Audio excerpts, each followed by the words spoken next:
Hi everyone. आज का session बहुत ही इंपॉर्टेंट होने वाला है। अगर चाय का कप लेके बैठना है तो लेके बैठ जाइए। क्योंकि इम्पोर्टेंट बात ये है कि यार हम लोग अगर क्रिप्टो को पूरी तरह से अगर हमें एम्ब्रेस कर तो उसकी जो बेसिक क्राइटेरियाज है, बेसिक चीज़ें, उनको समझना बहुत ज़रूरी है। और एक सेकेंड अंकित, मेरे जो गेस्ट है आज के, Ankit, speak speak now. Have you got the request? Yes, Kashibhai, I can. Thank you. Okay okay, great, thank you very much, that's great.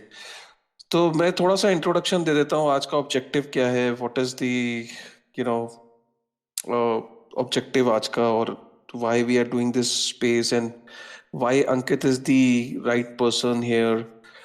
तो आज बिटनिंग का जो मेन पर्पस है, बिटनिंग का पर्पस या मेरा पर्पस क्रिप्टो के अंदर शुरू से ये है कि हम जो ये इकोसिस्टम ग्रो कर रहा है ये, और इसके अंदर इतनी टेक्निकल चीजें होती हैं। क्योंकि मैं एक नॉन टेक्निकल बैकग्राउंड से हूँ, तो मुझे हमेशा से जब मैंने स्पेस के अंदर जर्नी शुरू करी अपनी, तो मेरी मोटिवेशन ये थी कि जब मैं कंटेंट को सर्च करता था, जब मैं इस इंडस्ट्री को समझना चाहता था, तो क्योंकि नॉन टेक्निकल बैकग्राउंड से था, तो मैं काफ़ी कंटेंट को ढूंढता था इंटरनेट पे, और कोशिश करता था कि काश मुझे कोई कंटेंट को इजी लैंग्वेज में समझा दे, कोई ऐसे डिस्कशंस हो, ऐसी फोरम्स हो जहां मैं कॉन्सेप्ट्स को इजी तरीके से एक बिगनर की तरह समझ सकूं।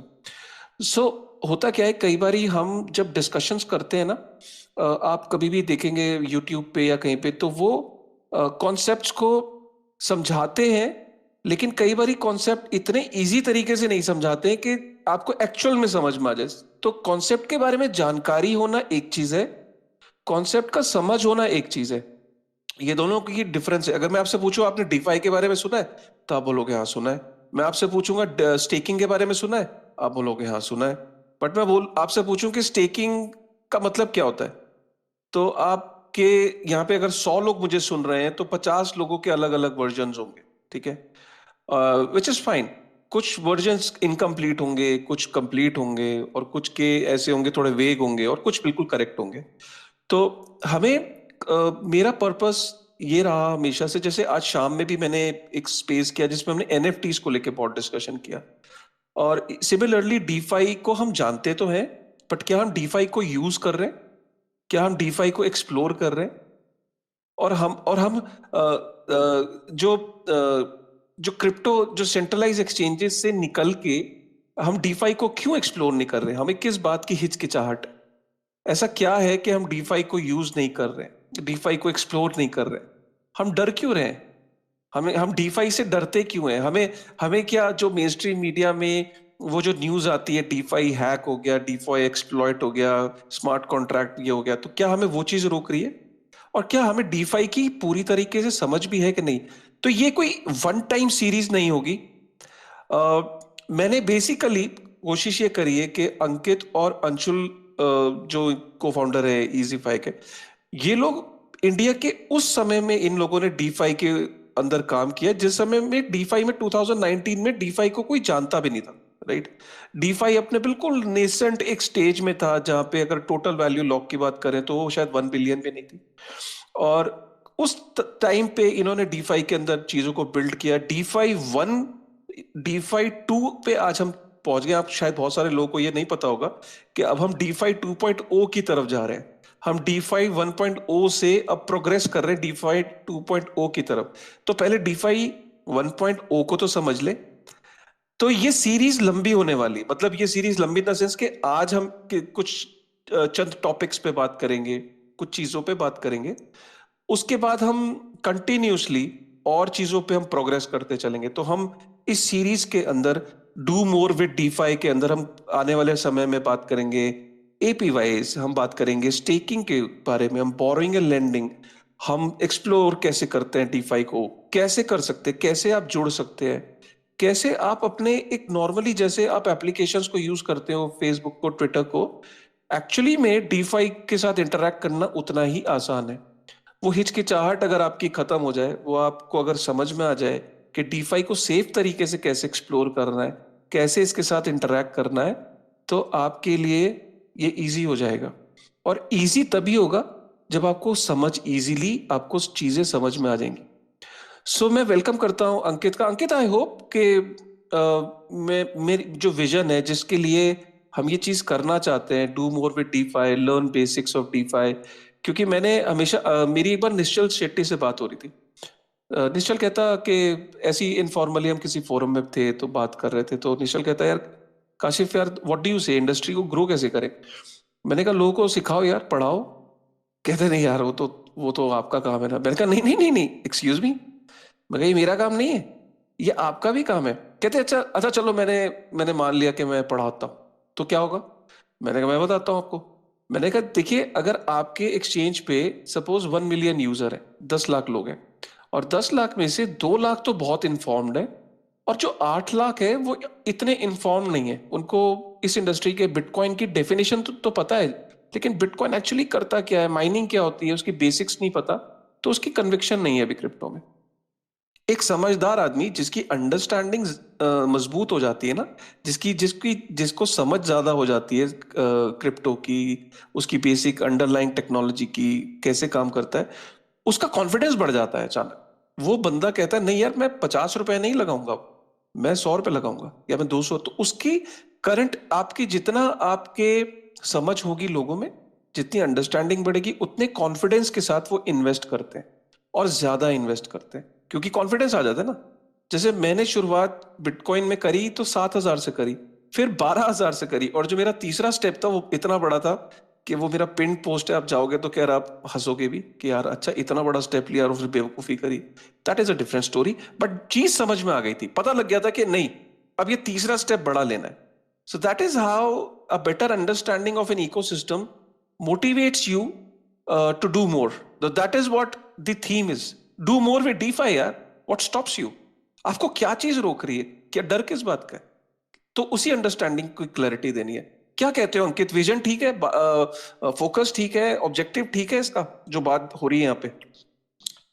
Absolutely, काशिफ भाई, and it's always a pleasure to hear your thoughts, क्योंकि आपकी जो बात होती है ना, as you said, वो इतने नॉर्मल और सही तरीके से आप बताते हो कि मतलब बात बिल्कुल सटीक भी होती है और एकदम एकदम स्पष्ट भी होती है। सो थैंक यू वेरी बात मच। ये है कि बिल्कुल सही बोला आपने, कि किसी चीज के ऊपर जब तक आप उसमें आगे बढ़ो नहीं, तो उसके करस्पॉन्डिंग आपको हमेशा एक डर भी रहता है, और आप एक रिजेक्शन स्टेट में रहते हो, मतलब नहीं यार ये तो बकर है, ये फालतू की बकवास है, कुछ नहीं है ये सब। Right. So that is the first reaction. मतलब इट्स नॉट कि किसी एक एक इंडिविजुअल का ये वो है, ये ह्यूमन बिहेवियर है। हर चीज को लेके हमारा एज ह्यूमन बीइंग्स हमारा फर्स्ट रिएक्शन होता है रिजेक्शन, हर चीज को लेके।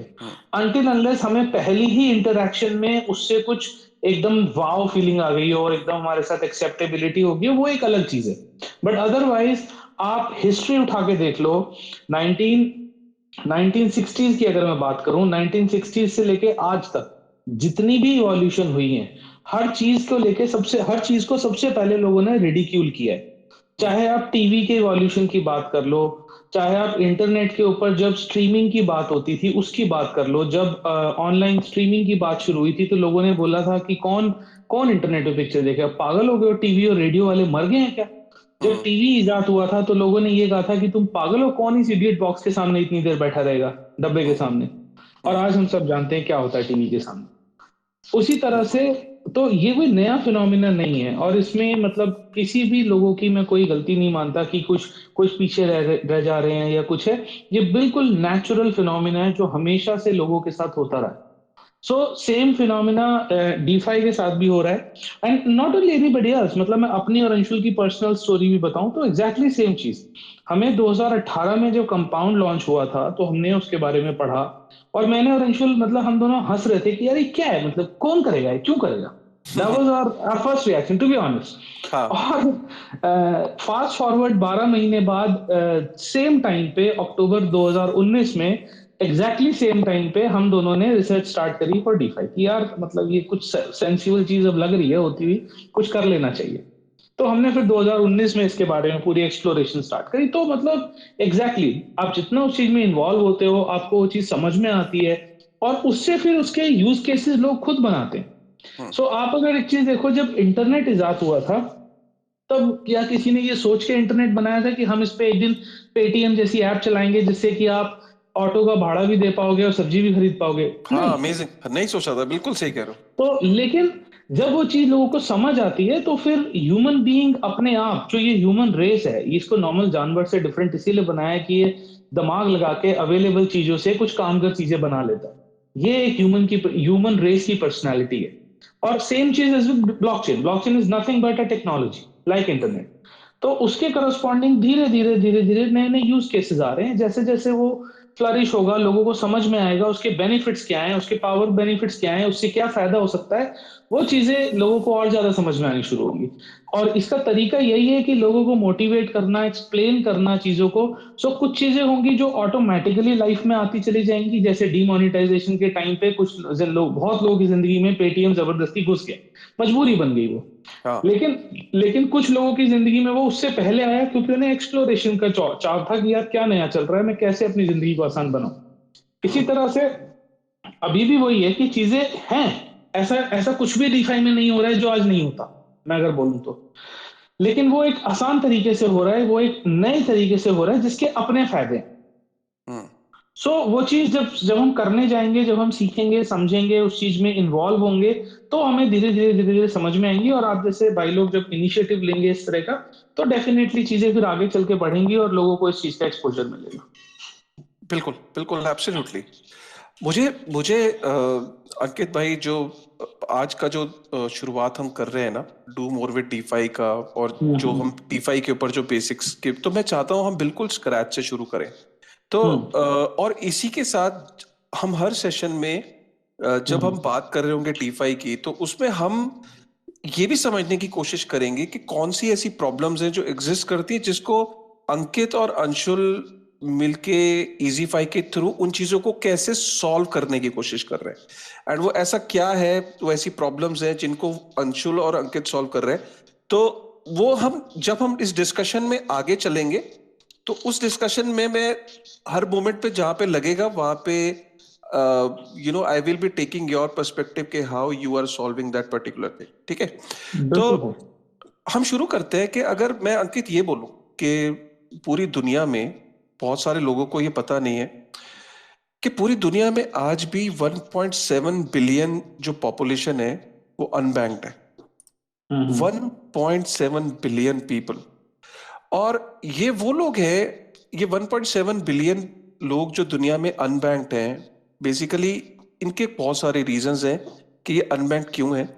उनमें से प्राइमरीली एक रीजन ये है कि इनके पास आज तक कोई फाइनेंशियल इंस्टीट्यूशन या फाइनेंशियल प्रोडक्ट या फाइनेंशियल सर्विस लेके कोई पहुंचा ही नहीं। ठीक है। करेक्ट। और आपको ये लगता होगा कि ये सिर्फ अंडर डेवलप्ड देशों की कहानी है। ऐसा बिल्कुल नहीं है। कई ऐसे डेवलप्ड नेशंस भी हैं जहां पे आज भी जनता जो है वो अनबैंक्ड है। मतलब 1.7 बिलियन में अगर मैं आपको छोटे से परसेंटेजेस बताऊं, तो इंडिया के अंदर खुद 20% पॉपुलेशन जो है वो अनबैंक्ड है। सऊदी अरेबिया के अंदर 28% है, अनबैंक्ड है।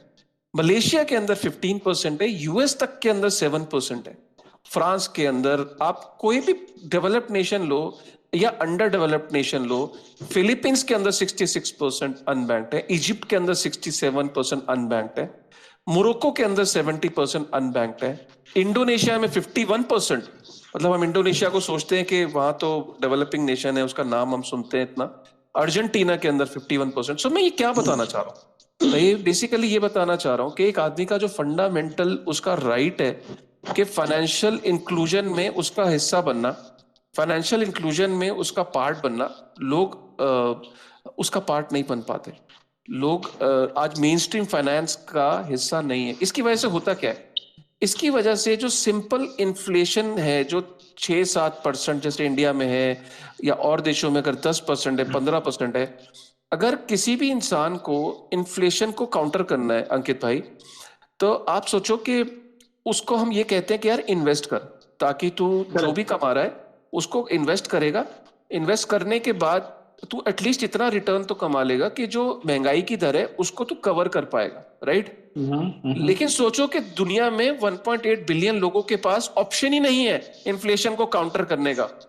बिल्कुल तो ठीक जो बात तो है। जो तो जो गरीब आदमी है, अगर वो 100 रुपए कमा रहा है, वो हर साल गरीब होता जा रहा है, क्योंकि बिल्कुल उसके पास ऑप्शन ही नहीं है किसी फाइनेंशियल करेक्ट, प्रोडक्ट को पाने का। बिल्कुल ठीक बैंक्स बात है। बैंक्स जो है वो नहीं जाते वहां पे। वो किसी गोंडा जिले के दूर दराज इलाके में कोई गांव के अंदर बैंक क्यों जाएगा, एचडीएफसी बैंक या कोई बैंक? हम्म क्योंकि उसको पता है मुझे वहां ब्रांच खोलना मेरे लिए फीजिबल नहीं है, मेरे लिए पॉसिबल नहीं है। चाहे वो करेक्ट, अफ्रीका के अंदर, सोमालिया के अंदर, मोरक्को के अंदर, जो जो दूर दराज के इलाके हैं, वहां बैंक्स नहीं पहुंच पाए कि वहां पे वो लोगों को इंक्लूड कर पाए इस फाइनेंशियल इकोसिस्टम में। कहते हैं कि अगर डेवलपिंग इकोनॉमीज सिर्फ लोगों तक अपना बैंक पहुंचा दे, अगर आज इंडिया में 20% लोग जो हैं, ये जो बचे हुए हैं, अगर आज ये बैंकिंग सिस्टम में आ जाए, तो जो जीडीपी है दुनिया के अंदर डेवलपिंग नेशंस की, वो 14% से बढ़ जाएगी। जीडीपी जो है करेक्ट। 14% से बढ़ जाएगी, आप सोचो। सो ये हम्म तो ये एक बड़ा इंपॉर्टेंट एस्पेक्ट है। अब ये जो ब्रिक एंड मॉर्टर वाले जो बैंक्स हैं, उनको तो वारा खाता नहीं है भाई। वो तो सिंपल ये देखते हैं मेरा प्रॉफिट है कि करेक्ट, नहीं, ये बताओ, करेक्ट, मेरा प्रॉफिट एंड करेक्ट, लॉस बताओ मुझे वहां तक पहुंचने के लिए।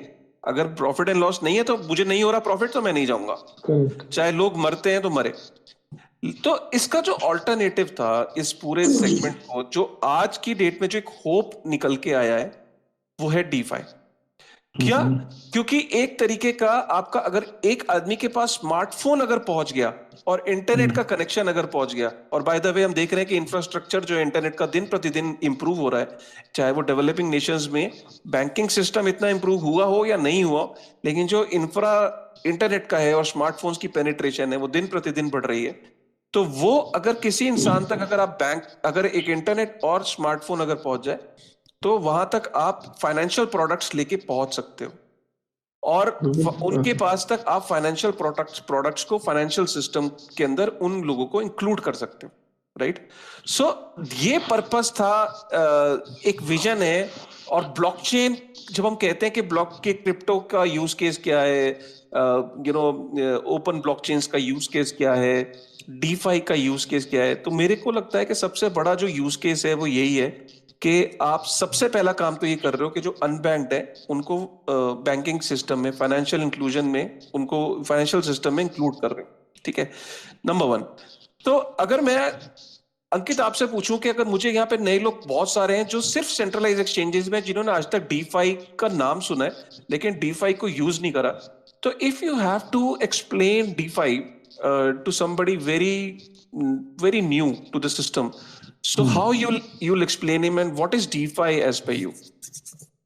Okay, so DeFi as per me is something जहां पे कि आप किसी एक कंपनी के रूल और रेगुलेशन से कंट्रोल नहीं हो, आप कोड के रूल रेगुलेशन से कंट्रोल हो। मतलब कि अब जैसे आप आज कोई भी एक सेंट्रलाइज एक्सचेंज की बात करते हो, वो आपका अकाउंट ब्लॉक कर सकता है, आपके फंड्स को विदहोल्ड कर सकता है इंटेंशनली या unintentionally for whatever reason, या आपका ओटीपी खो गया, आपकी कुछ प्रॉब्लम हो गई, तो वो ये सब चीजों में हेल्प भी करते हैं और उस पर्टिकुलर चीज को कंट्रोल भी करते हैं कि आप उसके साथ कैसे इंटरैक्ट कर रहे हो।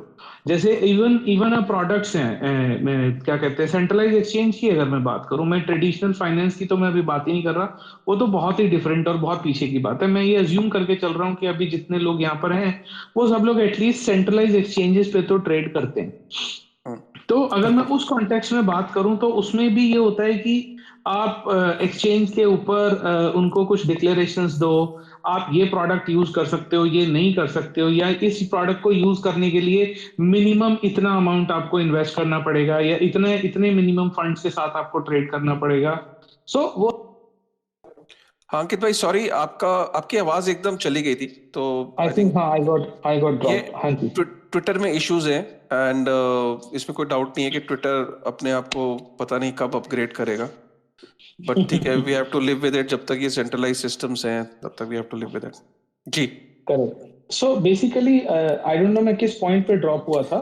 हाँ। सो तो मेरा बस यही है कि एक सिंपल फॉर्म में अगर मेरे को इसे एक्सप्लेन करना हो तो वो यही है कि कोई भी एक फाइनेंशियल इंस्ट्रूमेंट जिस तरीके से बिहेव करने वाला है, क्या वो उसी तरह से एग्जीक्यूट कर रहा है उस चीज को, जैसे कि उसको बोला, जैसा आपको बोला गया है, या उसमें कोई फ्लॉ है, या उसमें कोई और अनडिस्क्लोज्ड क्लॉजेस हैं, वो पर्टिकुलर चीज डीफाई के अंदर नहीं होती। डीफाई के अंदर जो बोला है वही होगा, और वो कोड में लिखा है, उसको कोई उसको चेंज नहीं कर सकता इंस्टेंटली आके। राइट। सो अब ये स्टेटमेंट मैंने बोला, लेकिन ऐसा नहीं है कि टेक्निकली ऐसा नहीं हो सकता। टेक्निकली ऐसा होता है, लेकिन वो बाय डिजाइन होता है। तो इसीलिए जब हम डीफाई के अंदर एंटर करते हैं, it has its own risks, it has its own benefits, like anything else. So जब भी आप किसी किसी डीफाई प्रोटोकॉल के साथ इंटरैक्ट करते हो, तो आप उसकी कंप्यूटेशंस को इवैल्यूएट करते हो कि उसमें किस तरह से चीजें लिखी गई हैं, उसके अंदर किस टाइप का कोड है, उसके गिटहब पे क्या चीज लोग बोल रहे हैं। आम आदमी के लिए बहुत बहुत कॉम्प्लिकेटेड लग रहा होगा, लेकिन ऐसा नहीं है। अगर आप जाने से पहले थोड़ी सी रिसर्च कर लो, या इवन काशी भाई की वीडियोज ही देख लो, तो आपको बहुत सारी चीजों के बारे में क्लैरिटी हो जाती है कि हाँ, ये प्रोसेस ठीक है, ये पर्टिकुलर प्रोटोकॉल के साथ इंटरैक्ट करना मेरे लिए ठीक है, और इसमें मेरे को कोई प्रॉब्लम नहीं है। और वैसा फिर उसके बाद वैसा ही चलेगा। उसमें ऐसा नहीं है कि आज एक्सचेंज ने अपने डेटाबेस में कुछ चेंज कर दिया और आपकी कंप्यूटेशन चेंज हो गई। So essentially this is what my point of DeFi is. In simpler sense कि DeFi में जब आप बात करते हो, तो आप सीधा जो आपको प्रॉमिस किया गया है उस कोड के साथ, वो प्रॉमिस कोड में लिखा गया है वर्सेस अ कंपनी। सो आप ट्रस्ट कोड पे कर रहे हो instead of a company. Right, got it. So इसको क्या इस तरीके से कह सकते हैं कि जितना भी जो जो फाइनेंशियल सिस्टम है आज की डेट में, करेक्ट। ठीक है, जितने भी जो फाइनेंशियल प्रोडक्ट्स हैं, फाइनेंशियल सिस्टम में जितने भी फाइनेंशियल इंस्टीट्यूशंस हैं, या हम जितने भी प्रोडक्ट्स आज की डेट पे देखते हैं इस ट्रेडिशनल फाइनेंस में, वो सारे के सारे पॉसिबल है डीफाई के अंदर बनाना। Gradually, yes, and technically, absolutely yes. But few things have their own challenges, which for which these solutions are being discovered on gradual basis. जैसा आपने बोला कि अब हम DeFi 1.0 से 2.0 की तरफ बढ़ रहे हैं, ऐसे ही मुझे लगता है 2.0 के बाद 3.0 की तरफ बढ़ेंगे। सो जो प्रॉब्लम्स, जो चीजें 1.0 में पॉसिबल नहीं थी उस टाइम पे, वो अब नए 2.0 में नए मॉडल्स, नए बिजनेस के तरीके, नए प्रोडक्ट्स के साथ पॉसिबल होंगी। उसके बाद और चीजें आगे पॉसिबल होंगी। सो थोड़ा पेशेंस रखना पड़ेगा कि तुम्हें जैक डॉर्से को मैं अभी फोन लगाता हूँ and I will try and उससे उससे बात बट करने की कोई कोशिश फायदा करता नहीं हूँ। ना, Jack is no more a CEO. तो आपको हाँ वैसे अब मुझे तो ये जब से लगता है, जब से हमारा ये पराग भाई साहब आए हैं, तब से तो और ज्यादा सिचुएशन खराब हो गई है। आई वाज एक्सपेक्टिंग कि शायद पराग भाई के आने के बाद सिचुएशन इंप्रूव होगी, हाँ, बट आई थिंक सिचुएशन कोई ज्यादा खास इंप्रूव हुई नहीं है उसके बाद। राइट, कोई नहीं, so let's so we continue.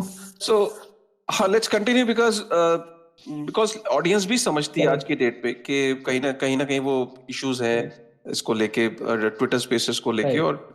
और they are just trying to improve on that.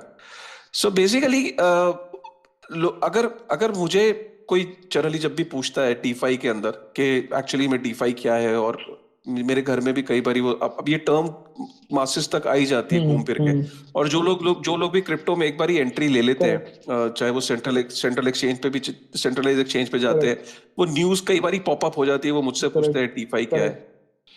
तो मैं उनको सिंपल सी बात ये बताता हूँ कि आप ये सोचो कि जब आप कोई भी फाइनेंशियल इंस्टीट्यूशन के साथ डील करते हो, राइट, आप फाइनेंशियल इंस्टीट्यूशन का कोई भी प्रोडक्ट लेते हो, आप इंश्योरेंस लेते हो फॉर एग्जांपल, आप कोई लोन लेते हो, ठीक है, और लोन लेते हो, या आप उसके साथ किसी भी तरीके की जब डीलिंग करते हो फाइनेंशियल इंस्टीट्यूशन के साथ, ठीक है, तो आप बेसिकली उसके साथ एक कॉन्ट्रैक्ट में उतर रहे हो, करेक्ट। ठीक है, और आपका एक कॉन्ट्रैक्ट हो रहा है उसके साथ, आप उसकी कोई सर्विस ले रहे हो, या लेंडिंग हो गई, बोरिंग हो गई, इंश्योरेंस हो गया, कोई भी आप अपना गोल्ड लोन आप रख रहे हो, आप कोई अपना कोलेटरल रख रहे हो, तो आप एक तरीके का अग्रीमेंट के अंदर उतर रहे हो करेक्ट। उस फाइनेंशियल इंस्टीट्यूशन के करेक्ट। साथ। और आप जब एक अग्रीमेंट के अंदर उतरते हो, तो फाइनेंशियल इंस्टीट्यूशन के साथ आपका डिस्प्यूट भी हो सकता है, करेक्ट। ठीक है, और आपका वो जो डिस्प्यूट जब रियल वर्ल्ड में होता है, तो उस रियल वर्ल्ड में जब डिस्प्यूट होता है, तो उसको सेटल कौन करता है, कौन डिसाइड करता है कि भाई कौन सही है और कौन गलत है, और पनिशमेंट कौन डिसाइड करेगा, प्रॉफिट एंड लॉस कौन डिसाइड करेगा, कौन सही है कौन गलत है ये कौन डिसाइड करेगा? तो मुझे जवाब जनरली ये मिलता है कि वो तो मुझे कोर्ट में जाना पड़ेगा। मैं कहता हूँ राइट, तो तुम्हें कोर्ट में जाना है, तो बेसिकली तुम्हारे इस पूरे मसले का जो सोल्यूशन है वो कोर्ट के पास है। तो जब तुम कोर्ट के पास जाते हो तो एक लंबा प्रोसेस है, तुम्हें वकील हायर करना है, केस फाइल करना है, या बैंक तुम पे केस फाइल करेगा, फाइनेंशियल इंस्टीट्यूशन केस फाइल करेगा, और उसका डिसीजन जो है वो जज देगा।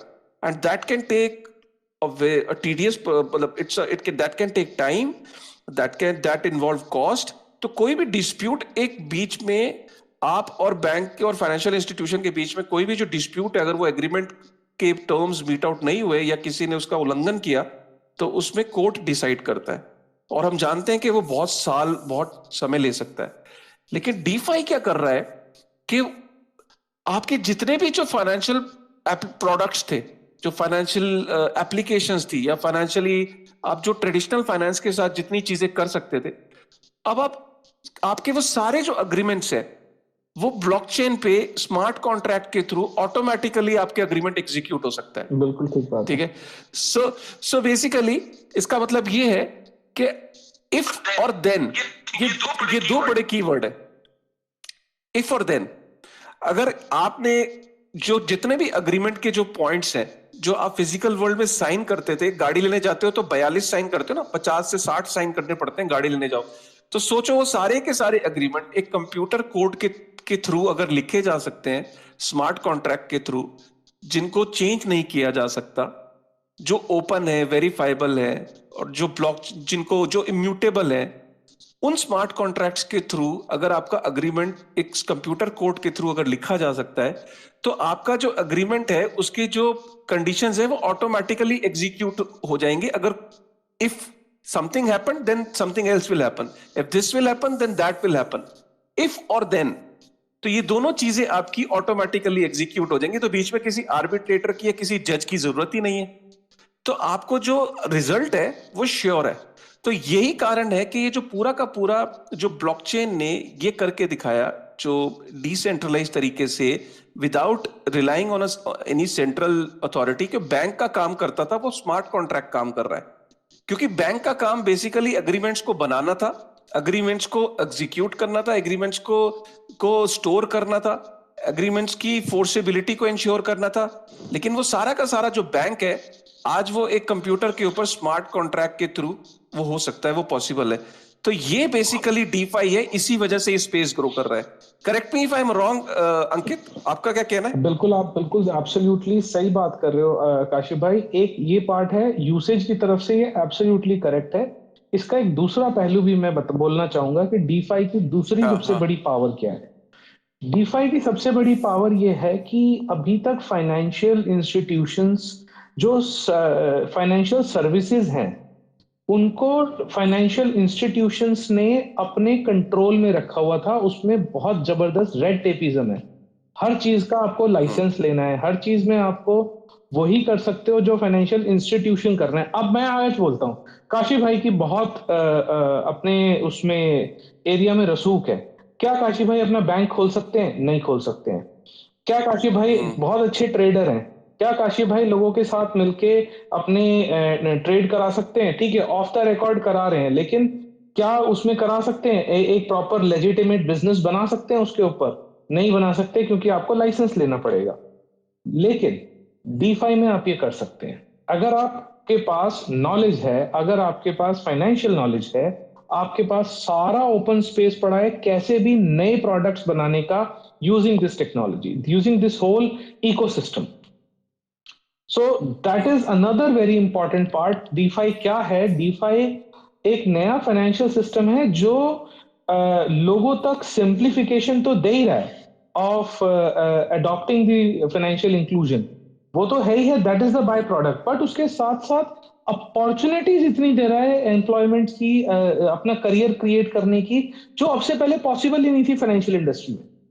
जो काम आप ये समझिए अमेजॉन के रेफरल लिंक्स ने किया, जिनके बेसिस पे मैं जानता हूं बहुत लोगों के आज की तारीख में बेरोजगारी के अपने घर में रोजगार चल रहा है। जिसमें लोगों ने रेफरल लिंक बेच के रेफरल लिंक से पैसे कमा कमा के अपना घर चला रहे हैं, या किसी ब्रांड के उठा के लोग प्रमोशन करते थे, उससे वो लोग अपना घर चला रहे थे। वो चीज आज आप फाइनेंशियल प्रोडक्ट्स के साथ कर सकते हैं, और ये पावर आपको देता है डीफाई। Right, absolutely, absolutely. तो ये अब हाँ, अगर बताइए। अब अगर मेरा यहाँ पे पॉइंट ये है कि अब मैं आपसे ये समझना चाहता हूँ कि सपोज करिए कि ये तो हमने समझ लिया कि डीफाई क्या है, और डीफाई के बेनिफिट्स भी हम धीरे धीरे डिस्कस करेंगे। मैं अगर कोई आदमी आज क्रिप्टो एक्सचेंज पे आया और क्रिप्टो एक्सचेंज पे उसने आके एक एसेट लिया, ठीक है। अब सपोज आपका ही छोटा भाई है आपके घर में, और वो कहता है कि भैया मुझे अब ये बताओ कि मुझे ना वो डीफाई के अंदर इसका यूज लेना है। मैंने बिटकॉइन खरीद लिया है, अब मुझे बिटकॉइन का यूज केस बताओ कि मैं इसके थ्रू कैसे डीफाई के अंदर एक्सप्लोर कर सकता हूं, या मेरा पहला स्टेप क्या होना चाहिए। मैं डीफाई के अंदर एंटर करना चाहता हूं। जैसे आप अपने छोटे भाई को समझाएंगे ना, और सही वाली राय बिल्कुल, वैसे ही मैं चाहता हूं कि आप ऑडियंस के साथ ये शेयर करो अंकित, कि आप उसको क्या सजेस्ट करोगे कि उसका पहला कदम क्या होना चाहिए जिसने आज तक डीफाई को एक्सप्लोर नहीं किया। काशिफ भाई, आपने ये एक ऐसी बात बोली है, मैं आपको ये एग्जांपल नहीं, मैं आपको एक रियल इंसिडेंट से बताता हूँ कि ये अरे वाह, actual very real nice. Incident है, और ये मेरे भाई का ही इंसिडेंट है, छोटे भाई। आपने बात ही ऐसी अरे वाह, और कमाल ये है। एग्जैक्ट, ये तो ये कोइंसिडेंस है। बहुत जबरदस्त कोइंसिडेंस वाली बात आपने पूछी। मेरा छोटा भाई बॉम्बे में डॉक्टर है, रेडियोलॉजिस्ट है। उसकी अच्छा, उसकी वेरी अपनी नाइस। 3-4 रेडियोलॉजी की ब्रांचेस हैं, CT scan centres and stuff like that. So very उसने नाइस, वेरी नाइस। 2019 में मेरे को बोला कि भैया मेरे को कुछ इन्वेस्ट करना है, मैं क्या करूं, मैं म्यूचुअल फंड में डालूं, ये डालूं। मैंने कहा यार तुझे म्यूचुअल फंड में जो डालना है डाल ले, बाकी अगर ढंग से सही में रिटर्न लेनी है तो बीटीसी ले। उसने कुछ बिटकॉइन लिया, कुछ ईथर लिया, कुछ मैटिक लिया, ऐसे ऐसे करके 2019 में उसने इन्वेस्ट किया। अभी उसको अपना 5वां सेंटर डालना था। 2021 की बात है, इनफैक्ट हाँ, जनवरी 2021 की बात है। तो उसका उसका ऑलरेडी 19 में उसने इन्वेस्ट किया था, तो उसका पोर्टफोलियो ऑलरेडी 5x हो चुका था इन्वेस्टमेंट की वजह से। उसको मैंने बोला, मैंने कहा भाई तेरे, उसने मेरे को बोला कि भैया मेरे को आप ना मेरे ये कुछ टोकन सेल कर दो, मेरे को पैसों की जरूरत है, मेरे को वो करना है, एक मशीन खरीदनी थी उसको, आई थिंक अल्ट्रासाउंड की या कोई तो भी। एंड ही वाज लाइक कि मेरे को, अब मैंने कहा कितने टाइम के लिए तेरे को पैसे चाहिए। कहता आई थिंक 3-4-5 महीने में मैं वापस री इन्वेस्ट कर लूंगा। तो मैंने उसको बोला, मैंने कहा तू देख पहली बार डीफाई को टेस्ट कर, एंड ऐसे तेरे को रियल बेनिफिट मिलेगा। उसने बोला कैसे। मैंने उसको बोला तू इथीरियम ले, एंड टचवुड तब तक इजीफाई चालू हो चुका था, तो मैंने उसको इजीफाई का कस्टमर बनाया। मैंने कहा तू अपना इथीरियम ले, इजीफाई पे डिपॉजिट कर, और तू यहाँ से डॉलर लोन लेके जा। उस वक्त ये जो इथीरियम था कुछ $600 के आसपास चल रहा था। उसने वो डॉलर लोन लिया, डॉलर में लोन लिया, उसके बाद उसने अपने आईएनआर में उसको कन्वर्ट करके अपना काम कर लिया। एंड 3 महीने के बाद मार्च में उसने as it is dollar reverse करके अपना इथीरियम निकाल लिया। और उसका इथीरियम एज इट इज जो उसने $200 पे लिया था, आज भी उसके पास पड़ा हुआ है $200 पे, विदाउट एनी सेलिंग। और वो अपना बेनिफिट लेके चला गया। Now this is DeFi. अब अगर यही उसको रियल वर्ल्ड में करना था, तो उसको बैंकों के चक्कर काटने थे, या वो अपना बेचारा $600 पे इथीरियम बेच चुका होता, और उसे अगली बार इथीरियम $1000 में खरीदना पड़ता। This is this DeFi, is DeFi. This is DeFi, this is DeFi. So basically आप समझ रहे हो, यहाँ पे ऑडियंस को मैं यही बताना चाह रहा हूँ कि ये रियल लाइफ अंकित के घर का, मुझे नहीं पता था अंकित कि तुमने वाकई में अपने छोटे भाई को ऐसा आई मीन बोला होगा। दिस इज और मैं कोइंसिडेंस, या this is just a coincidence, क्योंकि मैं जनरली मैं भी जब कोई बात करता हूँ तो यही सोच के करता हूँ कि मैं अपने घर में कैसे समझाऊंगा बात को। So basically you absolutely right कि आप अपने एसेट के पोजीशन में रहे। आप जनरली अगर डीफाई नहीं होता तो आप अपने, अगर आपको पैसे की जरूरत होती तो आप अपने एसेट को बेचते। एसेट को उस टाइम जो उसका अपसाइड था इथेरियम का, जैसे आज इथेरियम $4000 या $4200 पे पहुंचा, तो जो उसका इथेरियम का अपसाइड था वो आपको नहीं मिलता। तो आपने उस समय क्या करा, अपने एसेट को बेचा नहीं, आपने उस एसेट को के ऊपर जो है लोन ले लिया, और जब आपको आपकी काम पूरा हो गया, आपने वो लोन वापस कर दिया, आपका जो इथेरियम था वैसे के वैसे ही आपको मिल गया, और आज इथेरियम का जो अपसाइड है आप उसको भी इंजॉय कर रहे हो। ये डीफाई है। करेक्ट। और इसमें सबसे बड़ी बात, किसी के पास नहीं जाना पड़ा। आप सीधा सीधा कॉन्ट्रैक्ट में गए, मतलब अगर आज की तारीख में मैं अपनी इजीफाई की एप्लीकेशन मेरी खत्म भी हो जाए तब भी कॉन्ट्रैक्ट ऑन चेन पड़े हुए हैं, आप ब्लॉकचेन के ऊपर जाओ, उस पर डायरेक्टली इंटरैक्ट कर लो। थोड़ा सा 2 4 5 वीडियोस देखनी पड़ेंगी कि कॉन्ट्रैक्ट से कैसे इंटरैक्ट करना है, बट 50,000 वीडियो बनी हुई है ऑलरेडी इंटरनेट पे, आप सीधा कॉन्ट्रैक्ट से कर सकते हैं, आप किसी प्रोजेक्ट की वेबसाइट पे डिपेंडेंट नहीं है। आज अगर बाइनेंस का सर्वर डाउन हो जाए आप अपने फंड्स को एक्सेस नहीं कर सकते, डीफाई में ऐसा नहीं है। ये दूसरा बड़ा पॉइंट है।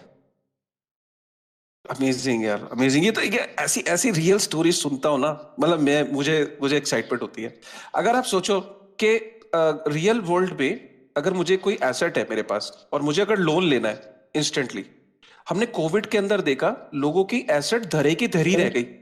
लोगों के पास सोना था, लोगों के पास प्रॉपर्टी थी, लेकिन जब लोग लॉकडाउन के अंदर लोग ज्वेलर्स के पास अपना सोना नहीं बेच पाए, ये रियल स्टोरीज है बाय द वे, लोग अपने सोने को ले जा नहीं पाए मार्केट के अंदर, पैसा चाहिए था लेकिन सोनार बंद था, तो लोगों ने अपने परिवार वालों को सोना बड़े सस्ते दामों पे बेच दिया। लोगों के पास प्रॉपर्टी थी, लोग उस प्रॉपर्टी को बैंक नहीं ले जा पाए क्योंकि बैंक्स बंद थे, और बैंक जो ऑपरेशनल भी थे वो कह रहे थे कि हम पेपर वर्क नहीं कर रहे हैं आजकल, हम सिर्फ बेसिक लेन देन कर रहे हैं, आपको कैश चाहिए कैश ले जाओ, कैश जमा कर दो बस।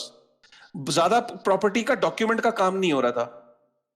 पेंडेमिक के टाइम पे ऐसी सिचुएशंस आई हैं और लोगों ने ऐसी सिचुएशंस फेस करी हैं, लेकिन डीफाई आपको क्या करता है कि आपके पास एक डिजिटल एसेट है, उस डिजिटल एसेट के ऊपर आप लोन्स भी ले सकते हो, और अगर आपके पास वो आइडल पड़ा है तो आप उसको लेंड भी कर सकते हो। अगर किसी और शख्स को जरूरत है, किसी और व्यक्ति को जरूरत है, तो आप वहां पे उसको अपने डिजिटल एसेट को लेंड भी कर सकते हो, और अगर आपके पास डिजिटल एसेट है तो आप उसके ऊपर आप बोरोइंग भी कर सकते हो। So that again is a fascinating world of DeFi. और आपको करना कैसे, क्लिक ऑफ द बटन, मतलब आपको कोई इसमें डॉक्यूमेंटेशन साइन करने की जरूरत नहीं, कोई पेपर वर्क नहीं है, आपका अपना एसेट है, आप अपने उस एसेट को यूटिलाइज कर पा रहे हो, उस एसेट की पूरी तरीके से जो उसकी जो यूटिलिटी है, उसको उसका जो पोटेंशियल है उसको यूज कर पा रहे हो। मैंने बहुत सारे परिवार देखे एसेट के धरे रह जाते हैं, वैसे के वैसे ही रह जाते हैं, और लोग जो है अपनी एसेट का इस्तेमाल ढंग से कर नहीं पाते। यहां तक कि मैं आपको बताऊं, कई परिवार ऐसे हैं जिनको मैं सुनता हूं कि गोल्ड, मैं उनको बोलता हूं कि गोल्ड लोन है ना, गोल्ड पे लोन ले लो। मैं आपको बताऊं, रियल कहानी बता रहा हूं, अपने ही लोगों की बातें सुनी भी है मेरी, जो लोग ये कहते हैं कि गोल्ड लोन में भी बड़ा इश्यू होता है सर। मैंने कहा क्या होता है?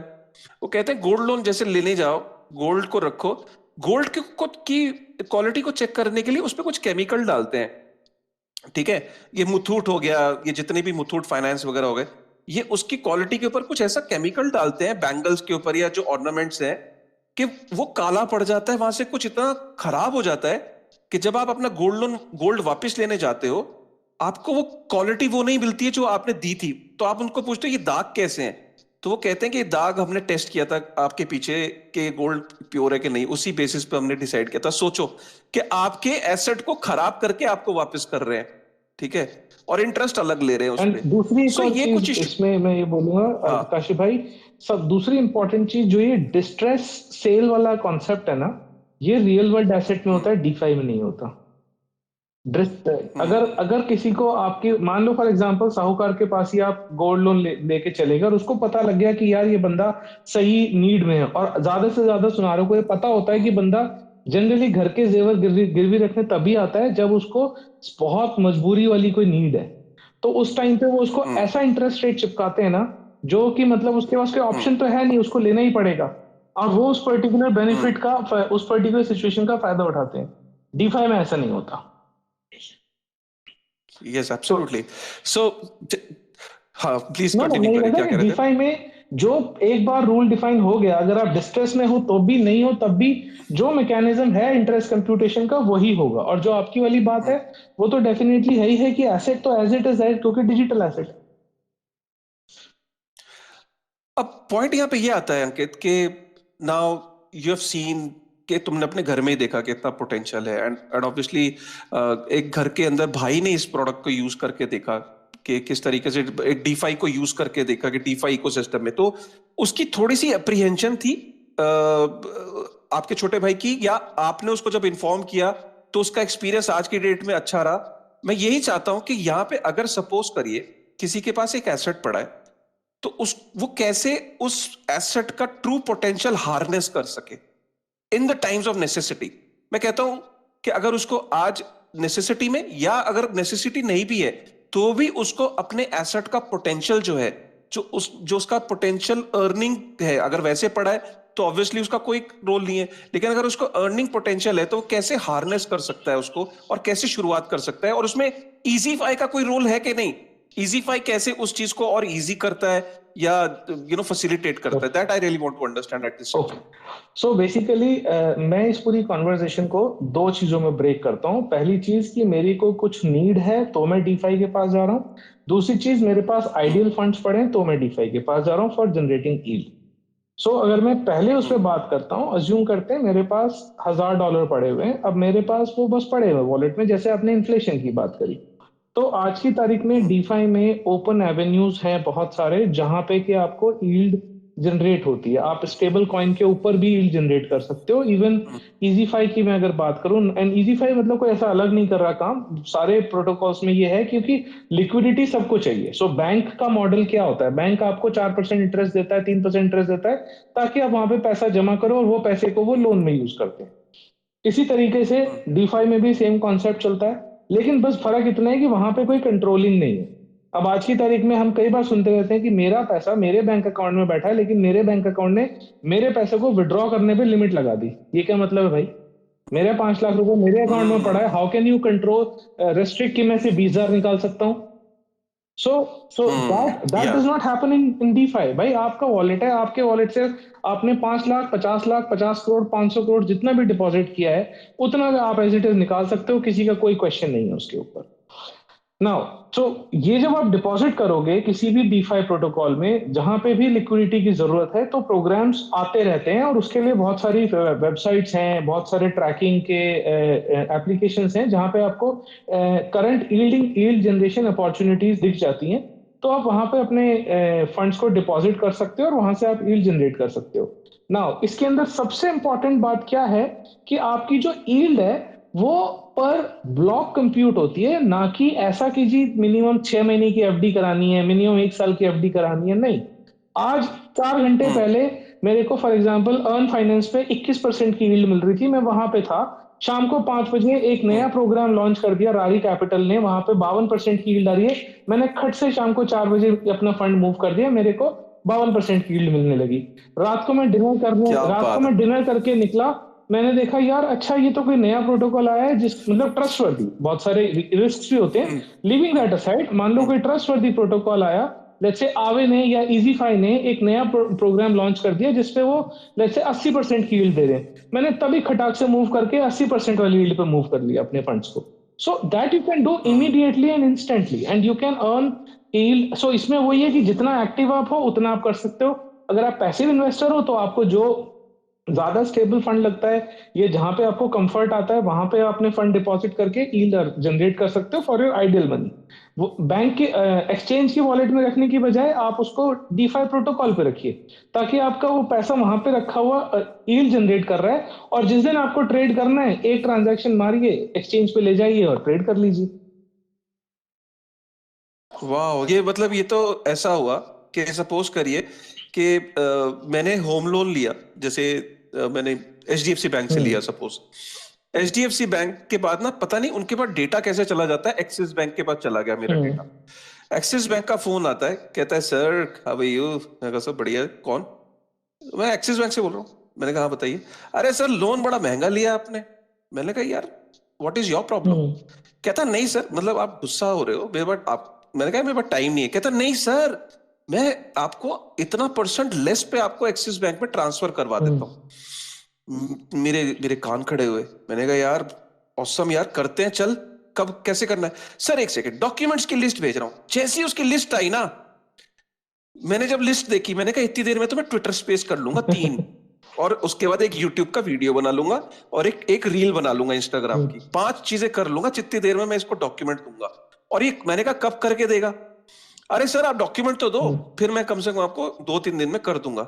मतलब इतना कम्बरसम प्रोसेस होता है। और डीफाई के अंदर आप बैठे हो, आपको आपने देखा एक जगह आपको सपोज 12% है, एक जगह पे आपको 15 शाम को, आपने by the time you are having your dinner और बाय द टाइम आपने लंच कर रहे थे और लंच के बाद आपको डिनर में कहीं बेटर रिटर्न मिल रहा है, तो आप अपने एसेट को वहां शिफ्ट कर सकते हो just on a click of a button, right. आप रियल वर्ल्ड में अपने एसेट्स को एक फाइनेंशियल इंस्टीट्यूशन से दूसरे फाइनेंशियल इंस्टीट्यूशन पे ट्रांसफर नहीं कर सकते without going through the hassle of all that paper work and all that चीजें जिसको आप करते एक हो। चीज और आप यहाँ पे मिस कर रहे हो जो बहुत इंपॉर्टेंट है, वो है बैलेंस ट्रांसफर फी, जो डीफाई में नहीं लगती।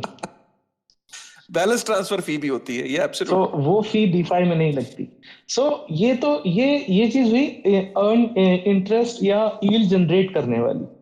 अब दूसरी बात है नीड वाली, कि जैसे मैंने नीड का एग्जांपल अभी आपको दिया कि आपको जब भी कोई इंस्टेंटली जरूरत पड़ी, आपके पास आपने अपने कोल्ड वॉलेट में रखे हुए थे फंड्स, आपको उसे बेचना नहीं है, आपने बेच के उसको विड्रॉ करके अपना काम पूरा किया, करके अपने फंड छुड़ा लिए, जो गोल्ड लोन वाला बात है, ना आपको कहीं जाना पड़ा, ना आपको कुछ करना पड़ा, इंस्टेंटली आपके पास वो आ गया। जैसे आपने भी एग्जांपल दिया, कोविड में डेफिनेटली ऐसा हुआ था बहुत लोगों के साथ कि नॉट ओनली जाना की प्रॉब्लम, इवन लोगों ने लोन देने से मना कर दिया था क्योंकि लिक्विडिटी का क्रंच था। सो जाना तो एक अलग प्रॉब्लम थी, वो लोग लिक्विडिटी क्रंच के रिस्क के चक्कर में लोन नहीं दे रहे थे कि पता नहीं क्या होगा, कौन लिक्विडेशन की हैसल में जाएगा। Now here it is everything is automated and it's without anybody single companies purview. अब मैं आपको इसमें तीसरा एक और चीज बताता हूं जहां पे आप अपना रिस्क मैनेजमेंट के लिए भी डीफाई को यूज कर सकते हो।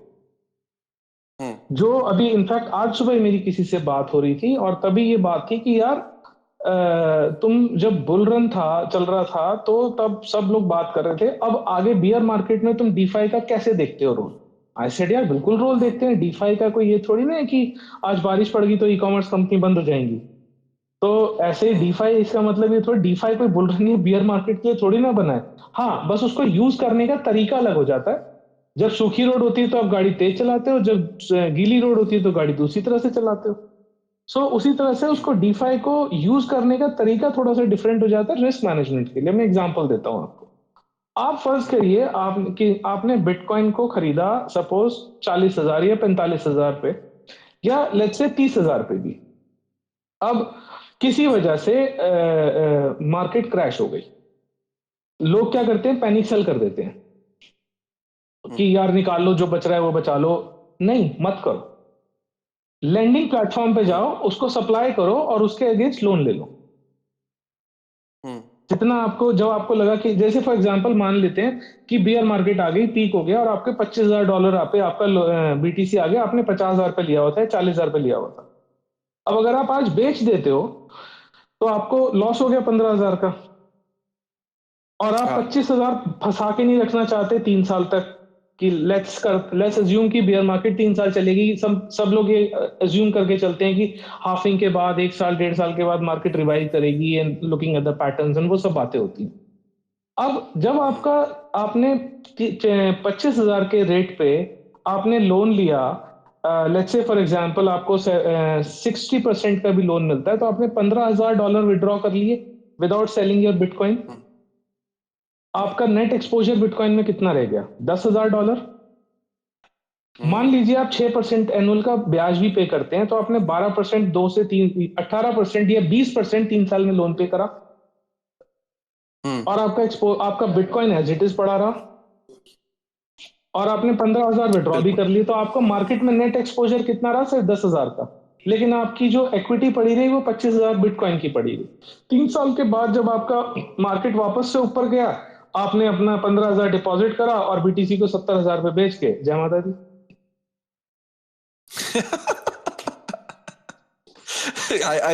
I like your last this thing.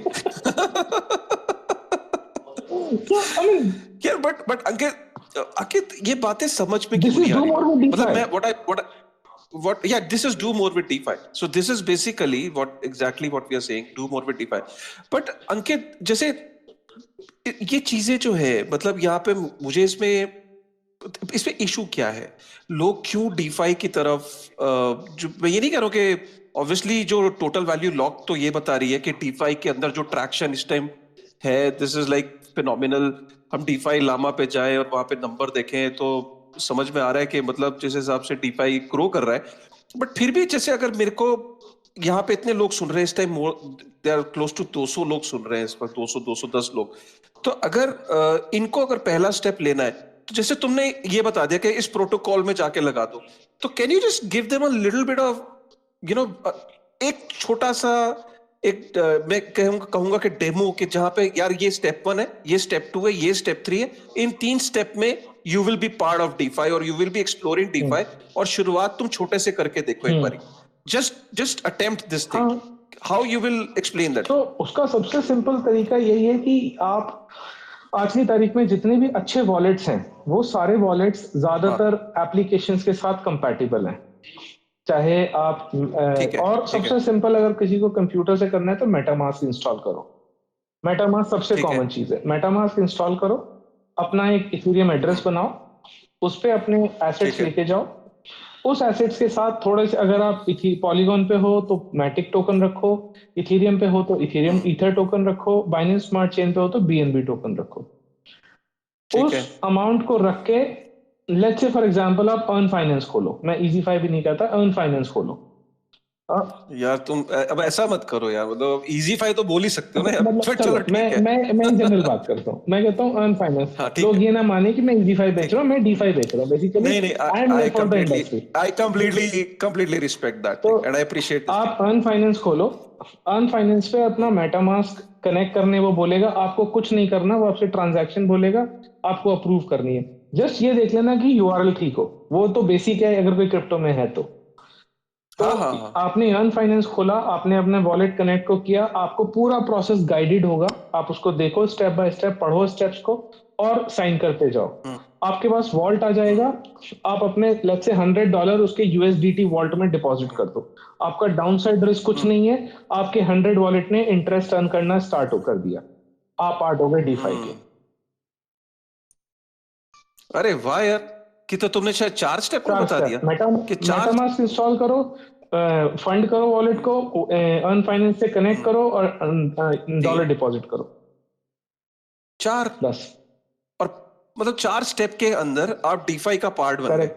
और मैं तो ये कहता हूं कि लोग अपना जैसे CoinGecko, CoinMarketCap को देखते हैं हम्म जाके, ठीक है। और लोगों के तो बुक मार्क्ड है, बट मैंने देखा है लोगों के यहाँ स्टेकिंग रिवॉर्ड्स डॉट कॉम नहीं होता बुक हम्म। मार्क, या स्टेकिंग रिवॉर्ड्स डॉट कॉम पे नहीं जाते, करेक्ट। जबकि स्टेकिंग रिवॉर्ड डॉट कॉम उतना ही पॉपुलर होना चाहिए करेक्ट। और उतना ही उसको लोगों को देखना चाहिए जितना वो कॉइन मार्केट कैप को देख रहे हैं। करेक्ट। और आई थिंक फ्यूचर में एक ऐसा टाइम आएगा, मुझे ऐसा लगता है, ये मेरी गट फीलिंग है, कि फ्यूचर में एक टाइम आएगा जब कॉइन गेको और कॉइन मार्केट कैप से ज्यादा लोग स्टेकिंग रिवॉर्ड्स डॉट कॉम को देखा हाँ करेंगे। बिल्कुल, what is your take on that? 100% I agree with you. see, अभी मैं वही कर रहा हूँ। अभी अगर मैं बात करूं तो आज की तारीख में डीफाई वहीं खड़ा है जहां पे क्रिप्टो इंडस्ट्री 2015-16 में खड़ी थी। हम्म, मैं सबको यही बोलता हूँ कि अभी डीफाई के अंदर जो जो इवोल्यूशन ब्लॉकचेन के अंदर इथेरियम स्मार्ट कॉन्ट्रैक्ट्स के आने के बाद हुआ, वो इवोल्यूशन हम्म, डीफाई के अंदर अभी होना है। सो हम्म, लाइक 2017 में जब आईसीओ वो स्टार्ट हुआ था, that was a result of smart contracts, the 2017 hmm, bull run. Hmm, 2020-21 bull run was a result of DeFi and NFTs. Now, अब ये टेक्नोलॉजी आ गई, people have come in, they have started to interact with it. Now, the people are going to build a lot of stuff. Lot of Web 2.0 people are coming into the industry. Lot of traditional financial institution people are coming into the industry. Lot of financial professionals are now setting up their businesses and shops into this industry, जो कि अभी तक उन्हें allowed नहीं होता था, क्योंकि हर चीज के लिए उन्हें लाइसेंस परमिशन लेनी पड़ती है, लाइसेंस लेना पड़ता है। मैं एक छोटा सा एग्जांपल बताता हूँ। मेरा सबसे छोटे वाला भाई डॉयशे बैंक के साथ काम करता है। उसको कुछ भी करना होता है। हेलो। अंकित भाई सुन रहा हूँ, मैं सुन रहा हूँ। हाँ, उसको कुछ भी करना होता है, उसको अपने बैंक से पहले परमिशन लेनी पड़ती है कि मैं ये कर हम्म, सकता हूँ नहीं कर सकता, specially related to his financial thing. उसका हम्म, पैसा उसको इन्वेस्ट करना है, लेकिन उसको फिर भी परमिशन लेनी है। But right. DeFi में ऐसा नहीं है. So lot of people like that. और मैं इनफैक्ट सर्कल में जानता हूँ बहुत लोगों को जिन्होंने गोल्डमैन सैक्स, सिटी बैंक, सैक्सो बैंक, इन सब से जॉब्स छोड़ के they are all doing one project और द अदर इन DeFi. और जिस तरीके की चीजें अब वो लोग कर रहे हैं ना इसमें आके, आप देखोगे जो DeFi 2.0 या DeFi 3.0 जो निकल के आएगी चीजें, that is going to be completely mind blowing. Right, right, no doubt तो अबाउट इट। वो पूरा जो इकोसिस्टम धीरे धीरे बिल्ड होके चल रहा है, वो बहुत सारी चीजों को चेंज करने वाला है. और बहुत सारे अभी चैलेंजेस भी हैं. जैसे अभी आइडेंटिटी लेयर के ऊपर बहुत काम हो रहा है लोगों का, जिसकी वजह से पर्सनल लोन्स अभी नहीं है. जैसे आपने हाँ। बोला कि कागज नहीं भरने, अब जब कागज नहीं भरने तो कोई तो मैकेनिज्म होगा. जब कोई मैकेनिज्म तो होना चाहिए कि मैं किसी को लोन दूं और मुझे ये भरोसा भी हो कि इससे लोन मुझे वापस मिलेगा. तो उसके ऊपर अभी काफी काम हो रहा है कि वही जो जो कन्वीनियंस, जो फ्लेक्सिबिलिटी आज की तारीख में DeFi के अंदर मिल रही है लोगों को, वही रहे. लेकिन हम और वो सब चीजें भी दे पाए जो अभी तक कागज के बेस पे ट्रस्ट पे काम होता था. शायद वो इसलिए भी अभी तक डीफाई में हो रहा है ना अंकित, क्योंकि अभी ओवर कोलेटराइज्ड लोन है। जिस दिन हाँ. अंडर कोलेटराइज्ड लोन शुरू हो जाएंगे करेक्ट, तो फिर उस टाइम रेपुटेशन और करेक्ट, सिबिल स्कोर जैसा कुछ ना कुछ मैकेनिज्म यहाँ पे भी डेवलप होगा। Correct, correct. मैं वही बोल रहा हूँ कि वो जो ग्रेजुअली चीजें बिल्ड होनी शुरू होंगी तो उनके बिल्ड होगा, उसका डेटा के हम्म, बेसिस पे जनरेशन होगा, उसका एडॉप्शन आएगा. तो आप हम्म, अगले 2 साल के अंदर आप देखोगे जो DeFi आज है, मे बी DeFi 3.0 की हम बातें कर रहे हो 1-1.5 साल के अंदर. हाँ। अंकित, हमने यहाँ तो एक चीज, हमने 4 स्टेप के अंदर तुमने डीफाई के इकोसिस्टम से डीफाई का बेनिफिट उठाने का एक प्रोसेस बताया। बट अगर वही अब छोटे भाई को अगर ये समझाना हो तुम्हें, अपने छोटे भाई को, कि डीफाई के अंदर क्या नहीं करना है, हम्म. राइट, ये तो समझ में आ गया कि चलो शुरुआत कैसे करनी है। हम्म. अब शुरुआत गलत ना करे कोई हम्म. भी यहाँ पे हम्म. सुन, जो भी लोग हमें सुन रहे हैं, हम्म. कि वो कौन सी ऐसी चीजें जो कॉमन गलती लोग करते हैं अपनी जर्नी की जैसे ही वो डीफाई के अंदर शुरुआत करते हैं। राइट. और जो लोग उस हैक्स का जो कई बार अपने सुनते रहते हैं डीफाई के हम्म. अंदर में, उस पे हम्म. हम एक अलग से एक पूरा सेशन करेंगे। Hmm. Exploits and hacks, hmm. Staking, APYs, yield hmm. Farming, DeFi 2.0, और हम्म. जो आवे का आर्क आ रहा है हम्म. उसके ऊपर भी बात करेंगे, क्योंकि hmm. Arc is going to change the way traditional finance या बाहर से जो जो हम रेगुलेशंस की बात करते हैं, तो correct, arc is one of दो स्टेप्स। करेक्ट, हम उस पर भी बात करेंगे एक आगे आने वाली सीरीज में। करेक्ट. लेकिन हम अगर आज शुरू में ये कहें कि ये तो समझ में आ गया कि 4 स्टेप लो और डीफाई आपके साथ है, हाँ. आपके सामने है, हम्म. आप उस इकोसिस्टम के साथ जुड़ जाओ। करेक्ट.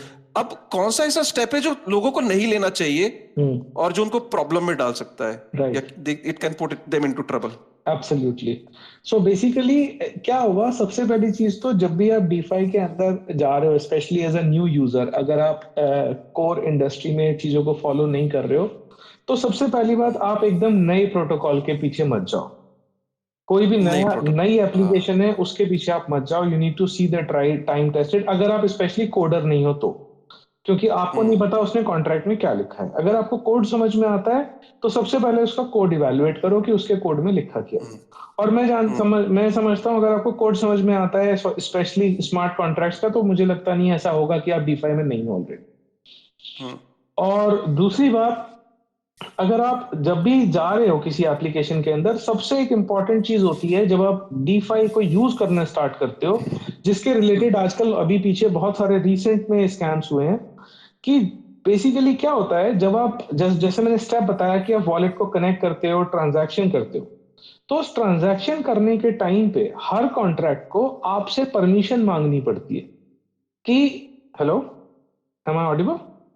हाँ, ऑडिबल क्या? तो हर एप्लीकेशन को आपसे परमिशन मांगता है वो उस कॉन्ट्रैक्ट के टाइम पे, हम्म, कि मैं आपके वॉलेट से इतने पैसे खर्च करने जा रहा हूं, या जाने की इतने पैसे आपके वॉलेट से खर्च करने की परमिशन मुझे है.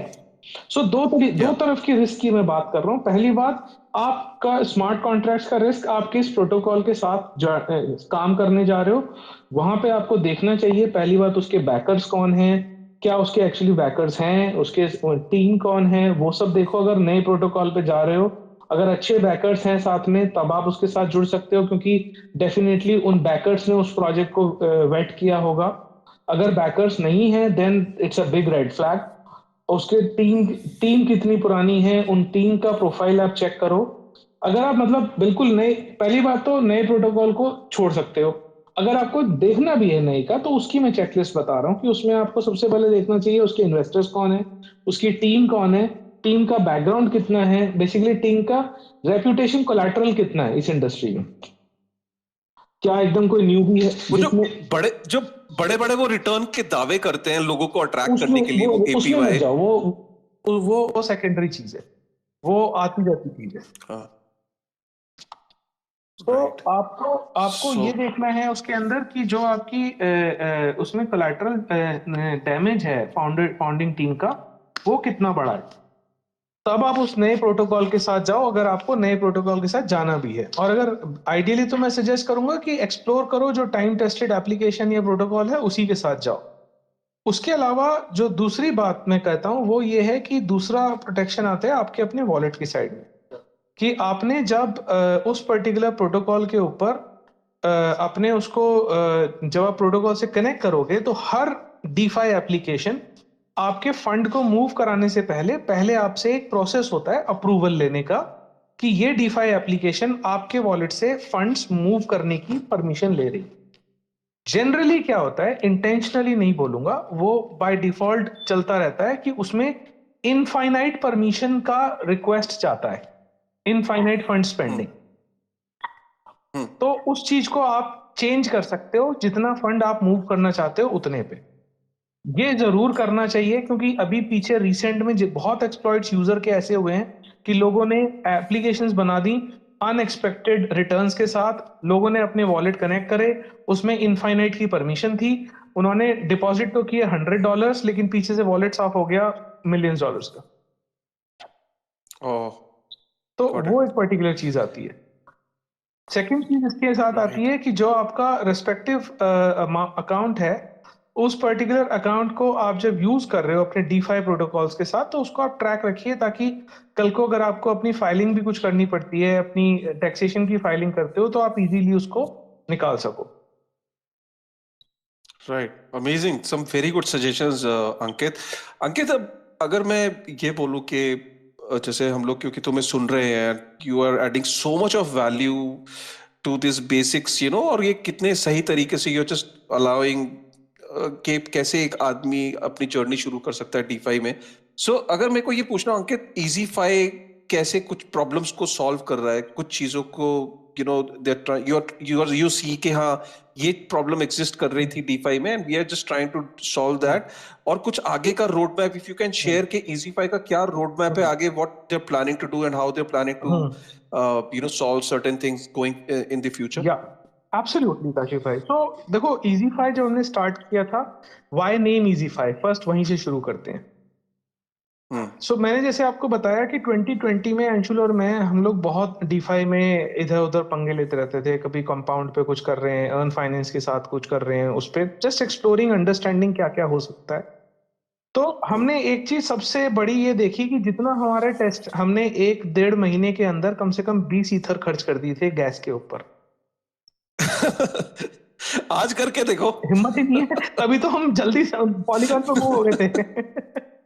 अच्छा, तो ओके। हमने ये देखा कि यार डीफाई जो है आम आदमी के लिए इथीरियम पे सस्टेनेबल नहीं है। वो चीज हमें 2020 में समझ में आ गई थी। तो हमने एक्सप्लोर करना स्टार्ट किया।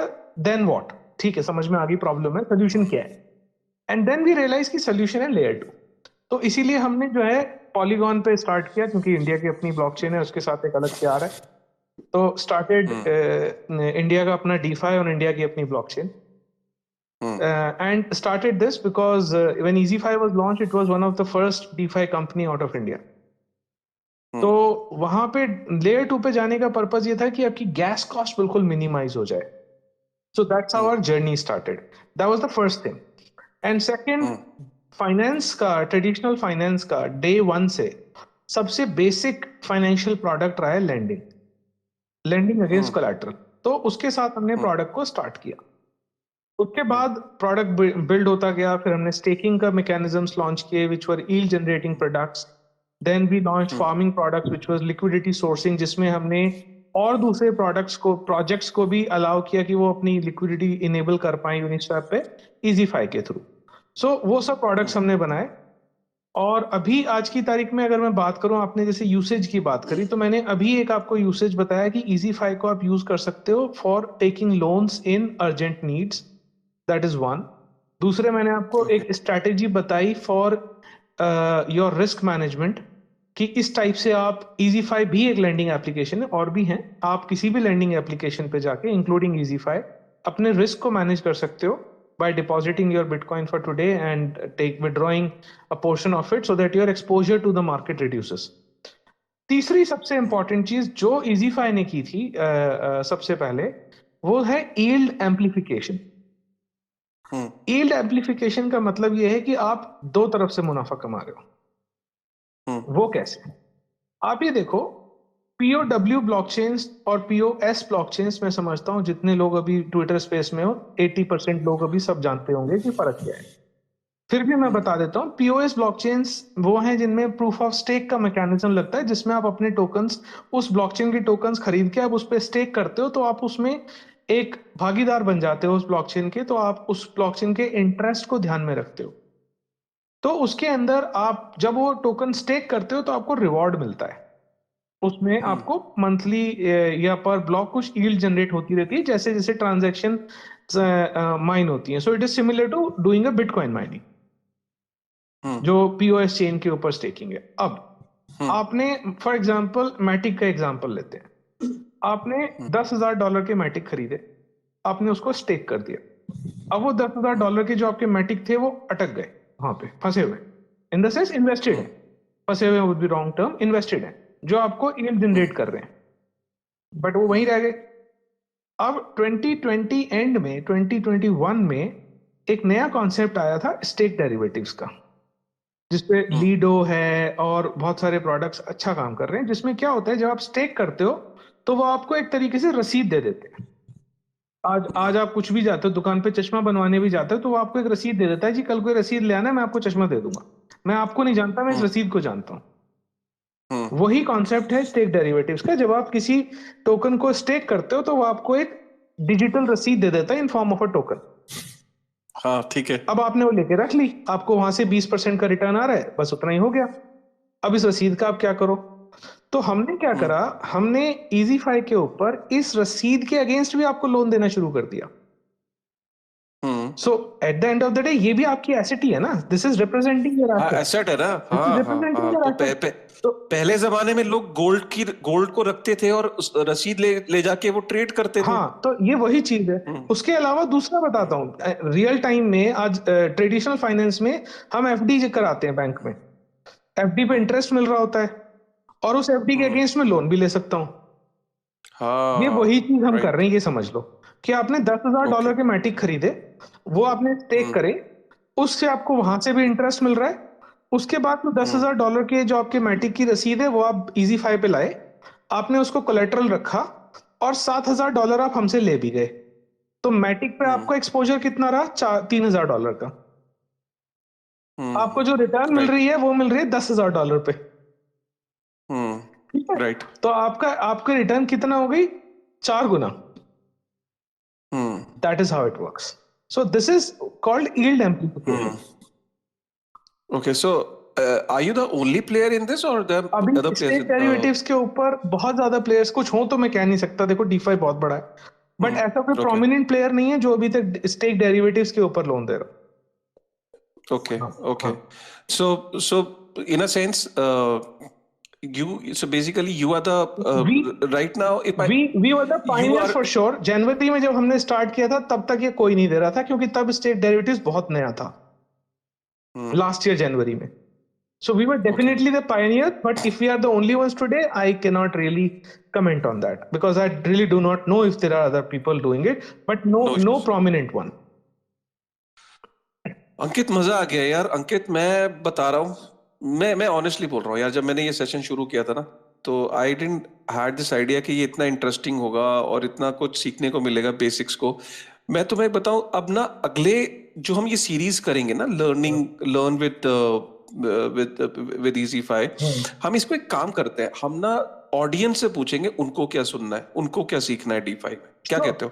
तो हम लोग क्या करेंगे इसके बाद, एक तो लोग लोग, जितने भी लोग मुझे सुन रहे हैं आज, मुझे और अंकित को, वो जाके ट्विटर पे बता सकते हैं कि उनको अगले वाले में क्या सुनना है। डू मोर विद डीफाई को टैग करेंगे, hashtag do more with DeFi, और अगले वाले में उनको क्या सीखना है। मतलब उनको सपोज स्टेकिंग सीखनी है, उनको ये सीखना है कि डिसेंट्रलाइज एक्सचेंजेस में लिक्विडिटी पूल कैसे काम करते हैं, या उनको यील्ड फार्मिंग सीखनी है, उनको यील्ड फार्मिंग सीखनी है, या उनको कुछ और पर्टिकुलर एस्पेक्ट है डीफाई का वो सीखना है जो उन्हें समझ नहीं आता है। जितने लोग डू मोर विद डीफाई को हैशटैग को यूज करेंगे, अपना वहां पे क्वेरी डालेंगे, हम वो वाला टॉपिक अगले ट्विटर स्पेस में लेंगे।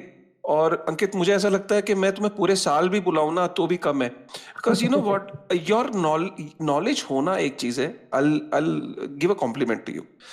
नॉलेज होना एक चीज है, और नॉलेज को इजी तरीके से, इजी यार, इजी वर्ड इजीफाई में भी है तो नॉलेज को इजी तरीके से एक्सप्लेन करना ताकि दूसरे को समझ आ जाए, ये उससे ज्यादा इंपॉर्टेंट है। और तुमने आज अपना एक पर्सनल एग्जांपल भी शेयर किया अपने ब्रदर का, वो मेरे थोड़ा दिल को काफी, you know, it I felt good about it, because when you share your personal life examples ना, वो एक अलग लेवल का कनेक्ट हो जाता है उस चीज से। वो example was quite, you know, close to my heart also, because that is how you make your people understand घर के अंदर। एंड नाउ मैं इनवाइट करूंगा अंकित के ना, कुछ क्वेश्चंस लेते हैं। आपका रोड मैप वाला बात अभी रह गया। मैं सॉरी, आई एम सॉरी। हाँ, road map, yes, what is the road map? आप बोलोगे रोड में आगे क्या कर रहे हो, पता है नहीं, गायब कर दिया नहीं। यस, ये वो जरूरी है, वो जरूरी है। हाँ, एग्जैक्टली। सो मैं वो बताता हूँ, क्योंकि ये तो था जो अभी हमने कर लिया, अब हम क्या कर रहे हैं और क्यों कर रहे हैं वो ये बहुत एक जरूरी है। हाँ यार, मैं पता क्या चाहता हूँ, तुम इससे पहले कि रोड मैप बताओ, अगर मतलब इसको अदरवाइज मत लेना अंकित, ठीक है? हाँ, बोलो। आपके जैसा बंदा ना, अगर कोई ऐसा प्रोडक्ट नहीं बना रहा है, कोई ऐसा प्रोडक्ट नहीं बना रहा है कि जिससे वेब 2 वाला जो एक्सपीरियंस है, जैसे पेटीएम वाला जो एक्सपीरियंस ले बंदे को, अगर उसको वेब 3 में अगर मिल जाए कि उसके लिए इतना इजी हो जाए ये स्टेकिंग करना, लेंडिंग करना, जो और यू नो और जो चीजों डिफाई के साथ इंटरेक्ट करना इतना इजी हो जाए कि हर आदमी इसको यूज कर पाए, हर आदमी इसको यूज कर पाए। कोई आदमी देवरिया, गोंडा, हनुमानगढ़, गुजरात, इंदौर में जो छोटे छोटे एरियाज है जहां पे लोग साहूकारों के पास जाते हैं यार, साहूकार, यू नो, तो वहां उनका बेटा ना गवर्नमेंट स्कूल में पढ़ रहा हो और वो बोले पिताजी अब साहूकार के पास नहीं जाएंगे, मैं आपको दिलाता हूं लोन।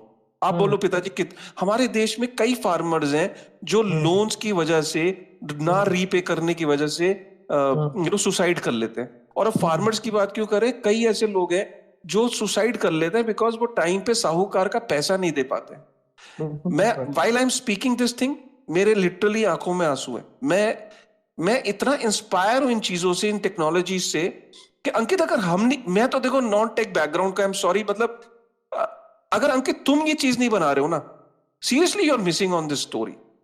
मतलब you need to build an application कि जहां हम ना मासिस को इंक्लूड कर पाए यार, उन तक ये पहुंचा पाए, वो साहूकार के चुंगल में ना फंसे, वो अपने इस जीवन को अच्छे से व्यतीत कर पाए और इस फाइनेंशियल इंक्लूजन का हिस्सा बन पाए। I am sorry I got a little emotional about it, but Ankit, you have the potential of building a product like this in future. Thank you for the compliment and the motivation Kashif भाई। But बात यह है कि definitely सारे forces, पूरी, not just हम, पूरी industry उसी विजन की तरफ काम कर रही है। बट पॉइंट इज कि आप इसको ऐसे समझो कि this is a very big machine, और पूरी मशीन के बहुत सारे छोटे छोटे छोटे छोटे कंपोनेंट्स हैं जिनको मिलके वो मशीन बनेगी। अब जैसे मैंने इसके जब मैंने आपको डीफाई के बारे में बात की थी तो दो चीजों की बात की थी, एक थी कन्वीनियंस, दूसरी थी अपॉर्चुनिटीज। सो जब मैं अपॉर्चुनिटीज की बात कर रहा था ना, वो अपॉर्चुनिटीज की बात ये है कि डीफाई और ब्लॉकचेन की एक अपनी डीएनए है जिसको हम बोलते हैं कंपोजेबिलिटी, जिसका मतलब ये है कि अगर आज किसी को इजीफाई की एप्लीकेशन को यूज करते हुए कुछ और फीचर्स बनाने हैं तो उसको इजीफाई से आके परमिशन लेने की जरूरत नहीं है। ये है कंपोजेबिलिटी ऑफ डीफाई, ठीक है? अब क्या है कि जो आपने बात की उस पर्टिकुलर विजन की तरफ हम लोग अग्रसर हैं। और जैसे मैं आपको बात करूं, आप अगर हमारी जनवरी 2020 की पोस्ट उठा के देखोगे, हमारे ट्विटर पे भी पड़ी हुई है, टेलीग्राम अनाउंसमेंट्स में भी पड़ी हुई है, हमने गोल्ड लोन्स की बात तब करी थी कि आप गोल्ड लोन ले सकते हो, क्योंकि tokenise gold was already coming in the market. It is already there, but not yet well adopted. So अब क्या है कि जैसे आपने बात करी टोकनाइज गोल्ड वाली, so that those things are coming in place gradually. अब जैसे टोकनाइज्ड रियल एस्टेट, अब अगर जिस दिन टोकनाइज रियल एस्टेट हो जाएगी, इजीफाई ऑलरेडी बना पड़ा है, ये मान के चलो। इजीफाई के पास ऑलरेडी वो कैपेबिलिटीज हैं कि आप टोकनाइज रियल एस्टेट को लाओ और गोल्ड अपना लोन ले जाओ। लेकिन वो tokenization of real estate is one big plethora in itself, right? That is already being sold. जैसे अगर इवन मारुति की मैं बात करूं, मारुति गाड़ी अपना इंजन अब बनाना शुरू करी है, आज भी उसके गियर बॉक्स आउटसोर्स होते हैं, स्टीयरिंग कोई और बनाता है, उन सबको मिला के मारुति कार बनती है। सिमिलरली डीफाई का है। तो हम लोग इसमें से कुछ कंपोनेंट्स पे काम कर रहे हैं, कुछ कंपोनेंट्स पे इंडस्ट्री में और काम हो रहा है, but at the end of the day all of this will become a musical orchestra. और जब ये सब एक साथ मिलके बजेगा ना, तो जो धुन होगी उसमें एकदम नाचने का मन करेगा। I agree and I wish you a best of luck. मेरा ये मुझे लग रहा था कि मुझे मतलब मैं चाहता हूं कि ऐसे प्रोडक्ट्स बने फ्यूचर में जहां वो वेब 2 वाला एक्सपीरियंस हो, लेकिन पीछे टेक वेब 3 हो, सारा स्टेकिंग लेंडिंग इतना इजी हो जाए लोगों के लिए। एब्सोल्युटली। सो वो आ रहा है एक्सपीरियंस, ग्रेजुअली चीजें बिल्ड हो रही हैं, कुछ हम कर रहे हैं, कुछ इंडस्ट्री के और प्लेयर्स कर रहे हैं। And then as I said, because composability है, तो किसी को किसी के पास जाने की जरूरत नहीं है परमिशन मांगने के लिए। उठा के मेरे कॉन्ट्रैक्ट से इंटीग्रेट करो, उसके आगे और लिखो। सो अब जो अब मैं रोड मैप की बात कर रहा हूँ, ये उसी चीज की तरफ मैं लेके जा रहा हूँ बात को। सो रोड मैप में अभी हम क्या कर रहे हैं काशिफ भाई, कि अभी हम पहले core capabilities of lending create कर रहे हैं। इसमें आप ऐसे समझो, अभी हमने सबसे पहले बेसिक लेंडिंग दी, उसके बाद अब हम लेके आ रहे हैं अंडर कोलैटरलाइज्ड लोन्स, जिसके अंदर अंडर कोलैटरलाइज्ड। हाँ जी। How is it possible on DeFi यार? अभी बताता हूँ, सो ऐसे कि आप ये मान के चलो कि आप आज की तारीख में बाइनेंस पे मार्जिन ट्रेड करते हो। हाँ। मार्जिन ट्रेड में आप $100 का मार्जिन देते हो और $1000 का ट्रेड करते हो, फॉर एग्जाम्पल। ठीक है। आप क्या आज ये यूनिस्वैप पे कर सकते हो? नहीं। इजीफाई इनेबल करेगा। कैसे? आप $100 का मार्जिन डिपॉजिट करो, आपको $900 का लोन इजीफाई से मिलेगा, आप ट्रेड करोगे, आपका ट्रेड पोजीशन रहेगा, आप उस पोजीशन को जब मर्जी प्रॉफिट में सेल करो, प्रॉफिट आप ले जाओ, लोन रीपे कर जाओ। बट अगर लॉस हुआ? लॉस हुआ तो वो लिक्विडेट हो जाएगा ना आपका एसेट, जैसे लिक्विडेट आज होता है। बट इंटरेस्टिंगली आप ये समझो, आपका मार्जिन या आपकी पोजीशन लिक्विडेशन बाइनेंस के हाथ में नहीं है, हाँ, स्मार्ट कॉन्ट्रैक्ट के हाथ में है। तो बट वो उससे काम वही कर सकता है, मार्जिन ही ट्रेडिंग के लिए यूज कर सकता है। That is example. हाँ, तो अभी मैं एग्जांपल दे रहा हूँ। सो इसमें लोन प्रोटेक्शन भी तो करना पड़ेगा ना। So this is the first version of under collateralized. ठीक है। तो हाँ, मैं ये कह रहा हूँ कि पहले तो जैसे मेरा पहला एक वो था कि अंडर कोलैटराइज्ड लोन तो पॉसिबल ही नहीं है। बट हाँ, एक पर्टिकुलर यूज केस में पॉसिबल है, उसका पहला स्टेप तो ले ही सकते हैं ना। तो मार्जिन्स के लिए यूज हो सकता है।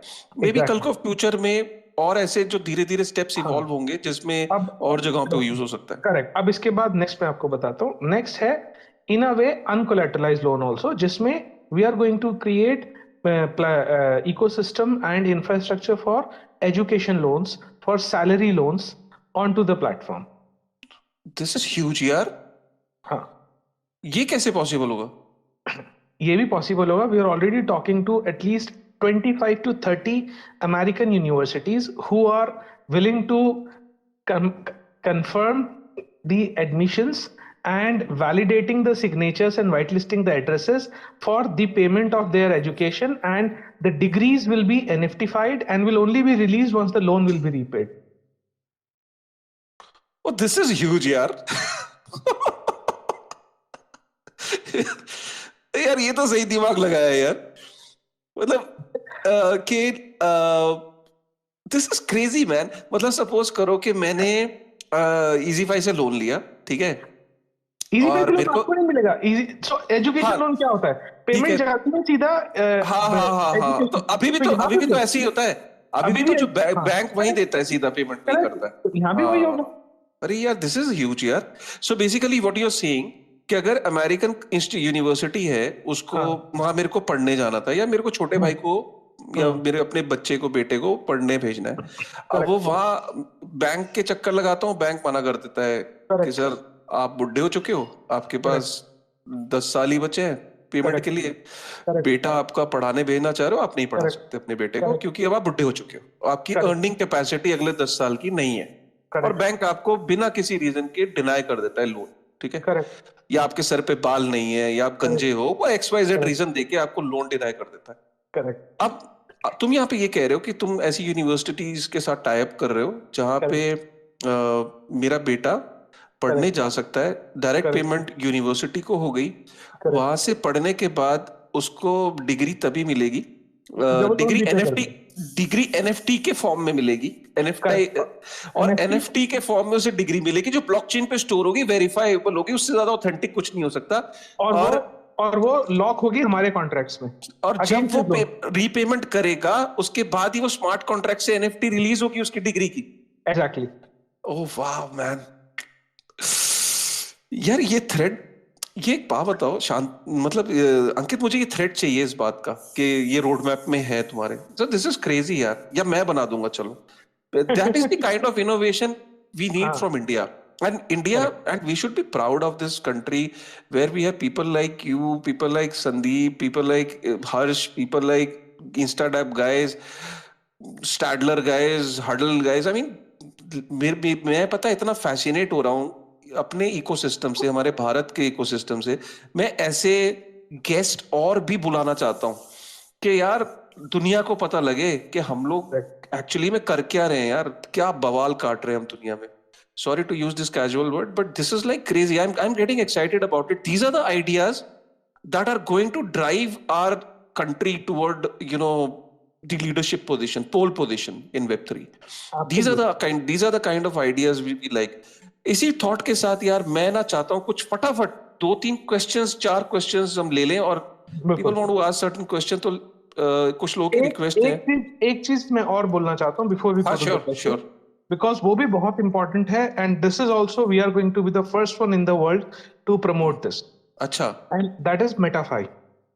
इन द ओ सेंस मेटा भाई, आज की तारीख में लोग डिजिटल एसेट्स के बाद डिजिटल रियल एस्टेट की तरफ बढ़ रहे हैं, जो कि इवेंचुअली आने वाले टाइम में रिप्रेजेंटेशन होगा of your physical real estate in the digital world. Now, what we are enabling is basically people are going to be able to take loan for buying a land in Decentraland from EasyFi. जैसे आज आप home loan लेते हो, आप 20% down payment लो, 80% loan आपको EasyFi देगा, और वो आपका जैसे आपका घर मॉर्गेज होता है, ऐसे ही आपका वो पर्टिकुलर लैंड जो है EasyFi पे मॉर्गेज होगा, और वो 80% आप EMI पे करते रहो, जिस दिन आप कॉन्ट्रैक्ट को पे कर दोगे अपना घर ले जाना, और इसमें मेरी कोई इन्वॉल्वमेंट नहीं है, सब कुछ स्मार्ट कॉन्ट्रैक्ट से हो रहा होगा। So this is again an amazing this thing, yeah. So I इस have not heard 2022 of this में thing. हमें यही 2-3 चीजें करनी है, ज्यादा कुछ नहीं करना। ये 2-3 चीजें ही आपको पता है, अब ये 2-3 चीजें जो कह रहे हो आपने, तो कह दिया 2-3 चीजें, एक्चुअली ये वो चीजें हैं जो बहुत ही नेक्स्ट लेवल की इनोवेशन है ये, मतलब क्योंकि डीफाई को के अंदर अभी हम सिर्फ ओवर कोलेटराइज्ड लोन्स की बातें करते हैं। डीफाई पूरा का पूरा इस टाइम ओवर कोलेटराइज्ड लोन्स पे है, या ओवर कोलेटराइज्ड एसेट्स पे चल रहा है। जिस दिन हम अंडर कोलेटराइज्ड लोन्स और लेंडिंग्स, इन चीजों की बातें करने लग जाएंगे, या इस लेवल पे हम प्रोग्रेस करेंगे, तो आई थिंक, और मुझे पता है इस पूरे सिस्टम में एजुकेशन वाला जो था तुम्हारा, उसने बड़ा फैसिनेट किया यार। मतलब there are lot of people in the country today, India is by the way the one of the youngest country in the world, and why I got little inspire with, मेरा छोटा भाई अभी ना UK गया है पढ़ने, and कुछ education loans वगैरह हमने लिए, तो मुझे ना काफी चैलेंजिंग लगा एजुकेशन लोन लेना। कितने बैंक्स ने मुझे डिनाई किया, कुछ लोगों ने, कुछ बैंक्स ने सीधा मना कर दिया, कुछ ने कुछ कहा, किसी ने कुछ कहा, ऐसे ऐसे चैलेंजेस थ्रो किए कि अल्टीमेटली हमें बहुत मुश्किल हो गया था। लास्ट में शायद 50 दिन बचे थे उसके जाने में और हमारे पास पैसे नहीं थे, and then we had to figure out something. बड़ा वो खैर एक detail story, but I have gone through this mental pressures के। उसका एक बहुत ही टॉप कॉलेज से उसका हमारे पास लेटर है हाथ में, एंड वो इसलिए नहीं जा पा रहा है क्योंकि उसका ये एजुकेशन लोन अप्रूव नहीं हो पा रहा है। So those are the kind of things I have gone through personally. अभी 7-8-10 महीने पहले तो आई कैन एक्चुअली रियलाइज कि ये कितना इजी कर दोगे तुम। Again easy Exactly. पता नहीं तुमने नाम ये कैसे पंडित जी के पास गए थे क्या? ये नाम कैसे मिला यार तुम्हें? EasyFi, DeFi with EasyFi. Okay, so यार अब क्वेश्चन ले लूं? हाँ जी, बिल्कुल बिल्कुल, बताओ। ठीक है, चहल चहल से बात करते हैं, चलो। Hi Chahal, how are you? Chahel, can you hear me? Hi, yes, I can. Hi, Kashif. Hi, Ankit. How are Yeah. you? Hi, how are you, Chahel? Good. Great. Yeah, I just wanted to say that this entire education degree, like the NFT degree idea, was revolutionary, I would say. It's going to be revolutionary. Yeah. But I did not quite get the concept of how it's going to implement, like exactly in the real world. I was just wondering if that can be explained. That's it. Okay. So the way it's going to work is the universities are going to be whitelisted, and universities are going to assure the admission of the respective student and the address to whom the loan is being given. So it is more like a security deposit on behalf of, so it's more like a line of credit on behalf of the student, and his education degree will be paid off, and his education degree will be released once he's going to pay off everything to that particular college. This is with the university that will be whitelisted with your with EasyFi, I would suppose. Yes. Okay. Yes. And those, like, you're planning to like go to a lot of like all the global universities.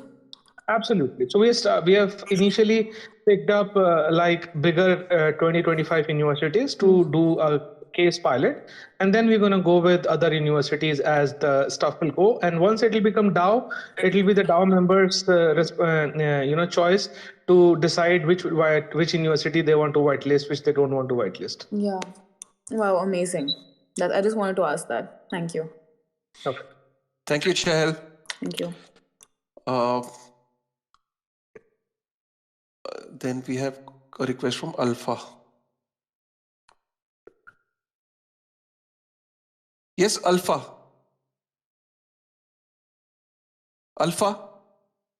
Beta here. Alpha, Beta this side. Can you hear me, sir?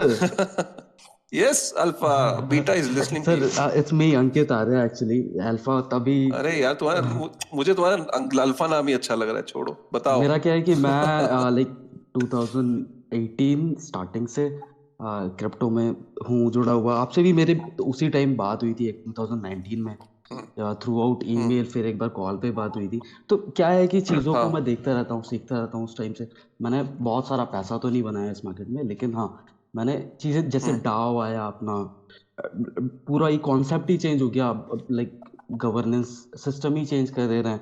अभी अंकित sir ने NFT की बात करी, तो NFT like ये ऐसी चीज़ हो रही है धीरे धीरे। भी मेटावर्स आया कि आपको एक डिजिटल आइडेंटिटी मिल जा रही है, तो आप अगर उसके ओनर हो, आप चीज़ों को अलग तरीके से। मैं फिर अंकित तुम्हें यार, सॉरी मैं तुम्हें यार रोक रहा हूँ, सॉरी। मैं तुम्हारा कोई पर्टिकुलर क्वेश्चन आज की डिस्कशन से रिलेटेड है? बिकॉज अदरवाइज ये डिस्कशन एक दूसरे मोड में चली जाएगी एनएफटी के। सर मैं तो ज्वाइन किया, मैं शुरू से सुन रहा हूँ, बहुत अच्छा लग रहा है, तो मैंने सोचा मैं बोलूं। अच्छा, तो इसीलिए चलो great, thank you, thanks a lot यार। अंकित मैं तुम्हें नेक्स्ट टाइम एनएफटी वाला मेरा सेशन ना मैं कैलेंडर देख के बताता हूँ तुम्हें, एक सेकंड। 2 दिन बाद है, तो वो उस 2 दिन बाद मेरा एनएफटी पे सेशन होगा, उसमें तुम जरूर आना। तुम्हारा क्वेश्चन मैं लूंगा क्योंकि यहाँ और भी बहुत सारे लोग हैं, उनका ना डीफाई से रिलेटेड क्वेश्चन लेना है मेरे को। आज की जो हमारी 1.5-2 घंटे की डिस्कशन होगी, ठीक है? Okay sir, take care buddy, thank you, love you.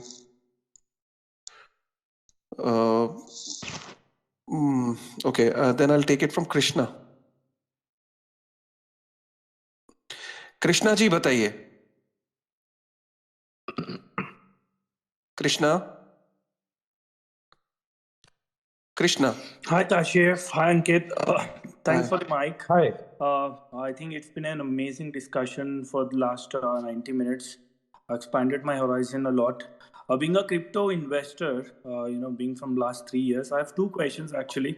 One, Ankit, I completely got the concept of how the four steps that you discussed, how do you connect and then you become a part of the DeFi ecosystem. Something that I'm very vulnerable is that I don't know which decision I'm taking or which platform do I go for, because sometimes you get that fishy people, back of you that, these are the assets that you have, and then you get the best yield out here. So maybe $10 of asset you have, and how do you DeFi it? Maybe next time, Kashif, like you were saying, if there's a series that's gonna happen, then I would definitely want to see that. And second, with all the developments and futuristic approach that we have, how do you see political friction causing a roadblock in all the establishments that we are thinking of? So I could not. So basically, your question is regarding the political friction. You mean the regulatory part of Yes, DeFi, yes, and the yes. impact of Yeah. regulatory Yeah. influence on DeFi. So I think it is too early to find conclusions on that, because right now the regulations are talking about primarily on the first establishing the context for trading. And then gradually there will be frameworks that will be created for DeFi. So that there, the frameworks, the stuff will always be there, and that is created for normal concerns that government have, whether it is capital flight, whether it is AML. Similarly, the concerns related to the Consumer Protection, the Investor Protection Act. So all those will come gradually on the regulation side, but on the other side, so there is so this is on the regulatory part, but the brighter side of this is that DeFi is essentially a highway. Now on that highway, whether you are driving your own personal car or you are driving government's car, it doesn't matter to DeFi. अब इस बात का मतलब मैं आपको 2 minute Hindi में समझाता हूँ, क्योंकि और बहुत सारे लोग हैं और ये बात मतलब आपने बहुत मेरे क्लोज है मेरी हार्ट के, और मैं बहुत लोगों से बात करता हूँ. आज की तारीख में जो ये डीफाई का इंफ्रास्ट्रक्चर पूरा क्रिएट हो रहा है ना, ये एक हाईवे है जिसके ऊपर कैपेबिलिटीज हैं. अब आप एक चीज समझो, इसमें इथेरियम चलता है, इसमें यूएसडीसी चलता है, या कल को आरबीआई का सीबीडीसी चलता है, डीफाई को कोई फर्क नहीं पड़ता है. तो अगर आरबीआई कल को अपना सीबीडीसी टोकन निकालता है तो भी डीफाई वैलिड है भाई. डीफाई पे लोन तब भी मिलेगा ऐसे ही. आप और अच्छा है, आप सीधा आईएनआर ले पाओगे जो कि सीबीडीसी का है on DeFi. So from the regulatory point मुझे नहीं लगता कि उतना बड़ा इशू आएगा. अभी अगर बड़े इशू सॉल्व हो जाएंगे, hello am I audible? Yes yes absolutely. हाँ, तो अगर एक बार बड़े इश्यूज सॉल्व हो जाएंगे which are related to the identity and capital flight and all, DeFi related मुझे नहीं लगता कि कोई ऐसा रेगुलेटरी बड़ा प्रॉब्लम है, बिकॉज डीफाई तो पूरी चीज को कॉम्प्लीमेंट कर रहा है. DeFi is a technological highway which is you can consider the DeFi products more like a UPI rails. UPI को यूज करके मोबीक्विक बना जो कि आईएनआर के ऊपर काम करता है. इसी तरह से डीफाई के अंदर जो डीफाई लेंडिंग प्रोटोकॉल्स हैं, इंश्योरेंस प्रोटोकॉल्स हैं, ये एक्सचेंजेस हैं, उसके ऊपर आप कोई भी टोकन यूज कर सकते हो जो ERC-20 को सपोर्ट करता है. तो कल को अगर फॉर एग्जांपल CBDCs निकल के आते हैं, जो यूनिस्वैप है आज की तारीख में जो एक्सचेंज है, कल को उसी की कॉन्ट्रैक्ट्स को यूज करके आप करेंसी एक्सचेंज बना सकते हो. अगर मान लो फॉर एग्जांपल फर्ज करो यूएसडीसी, यूएस गवर्नमेंट ने अपना यूएस डॉलर सीबीडीसी निकाल दिया, यूरो गवर्नमेंट ने अपना सीबीडीसी यूरो का निकाल दिया और आईएनआर निकाल दिया, आपका बन गया currency exchange right on top of it without even touching anything. So DeFi today is creating that highway, that infrastructure, जिसके ऊपर टुमारो जो गवर्नमेंट्स आज करने की कोशिश कर रही है वो यूजफुल बनेगा. तो गवर्नमेंट को दोबारा से लैंडिंग एप्लीकेशंस लिखने की जरूरत नहीं है, वो ऑलरेडी डीफाई में एग्जिस्ट करती होंगी. ऑसम. शायद उसी पे धीरे धीरे हम देख रहे हैं कि अब डीफाई 2.0 जो है उसी लाइंस पे आगे बढ़ रहा है. Exactly right. सरफराज को मैं लेता हूँ. Krishna, thank you very much for your question यार.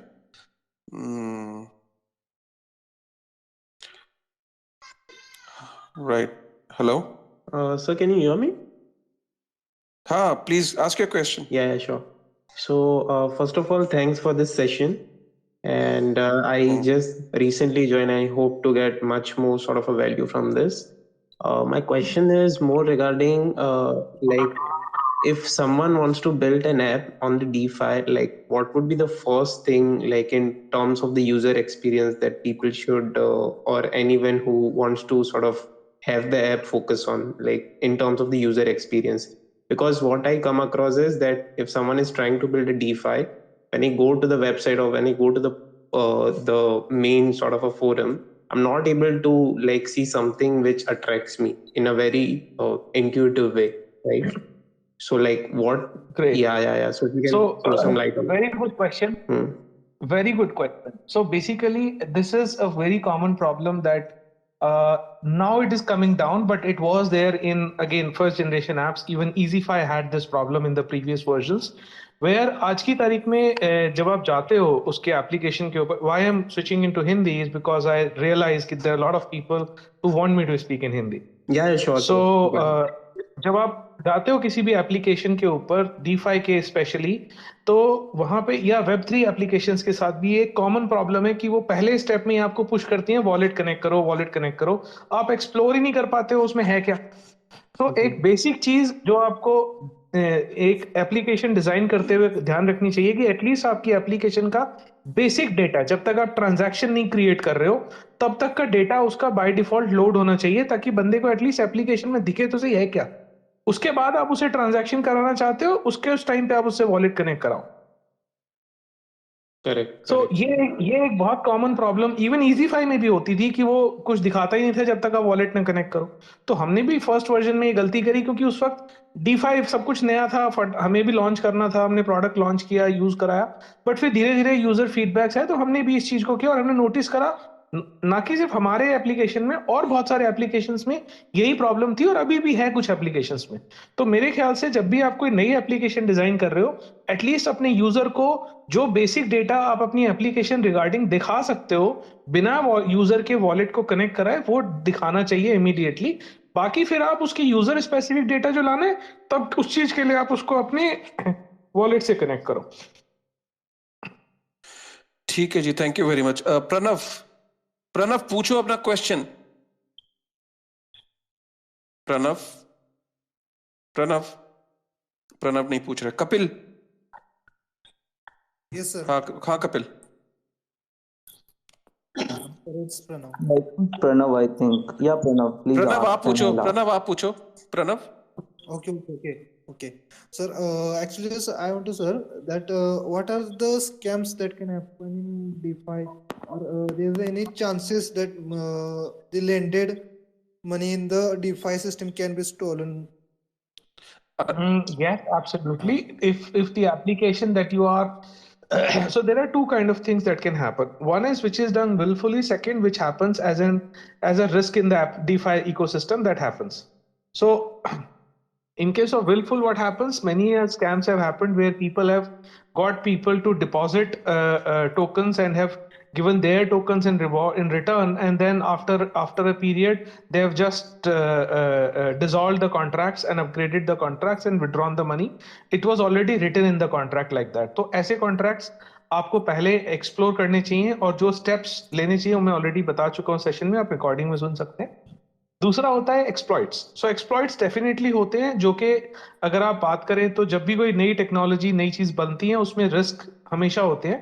सो डीफाई भी कुछ अलग नहीं है। सो जैसे जब हम स्टार्टिंग में आए थे तो बैंकिंग रिलेटेड सिक्योरिटी इश्यूज भी होते थे, प्रॉब्लम्स होती थी, लोगों के पासवर्ड्स इधर उधर हो जाते थे, कार्ड के साथ प्रॉब्लम हो जाती थी। सो उस टाइप की इश्यूज अभी भी हैं जो कॉन्ट्रैक्ट रिलेटेड फेलियर से होते हैं, जो इंफ्रास्ट्रक्चर रिलेटेड फेलियर से होते हैं। तो उसमें प्रोजेक्ट्स की रिस्पॉन्सिबिलिटी बनती है कि वो कस्टमर्स को उस चीज के लिए सपोर्ट करें, उस चीज के लिए उनको उनके प्रोटेक्शन के लिए काम करें।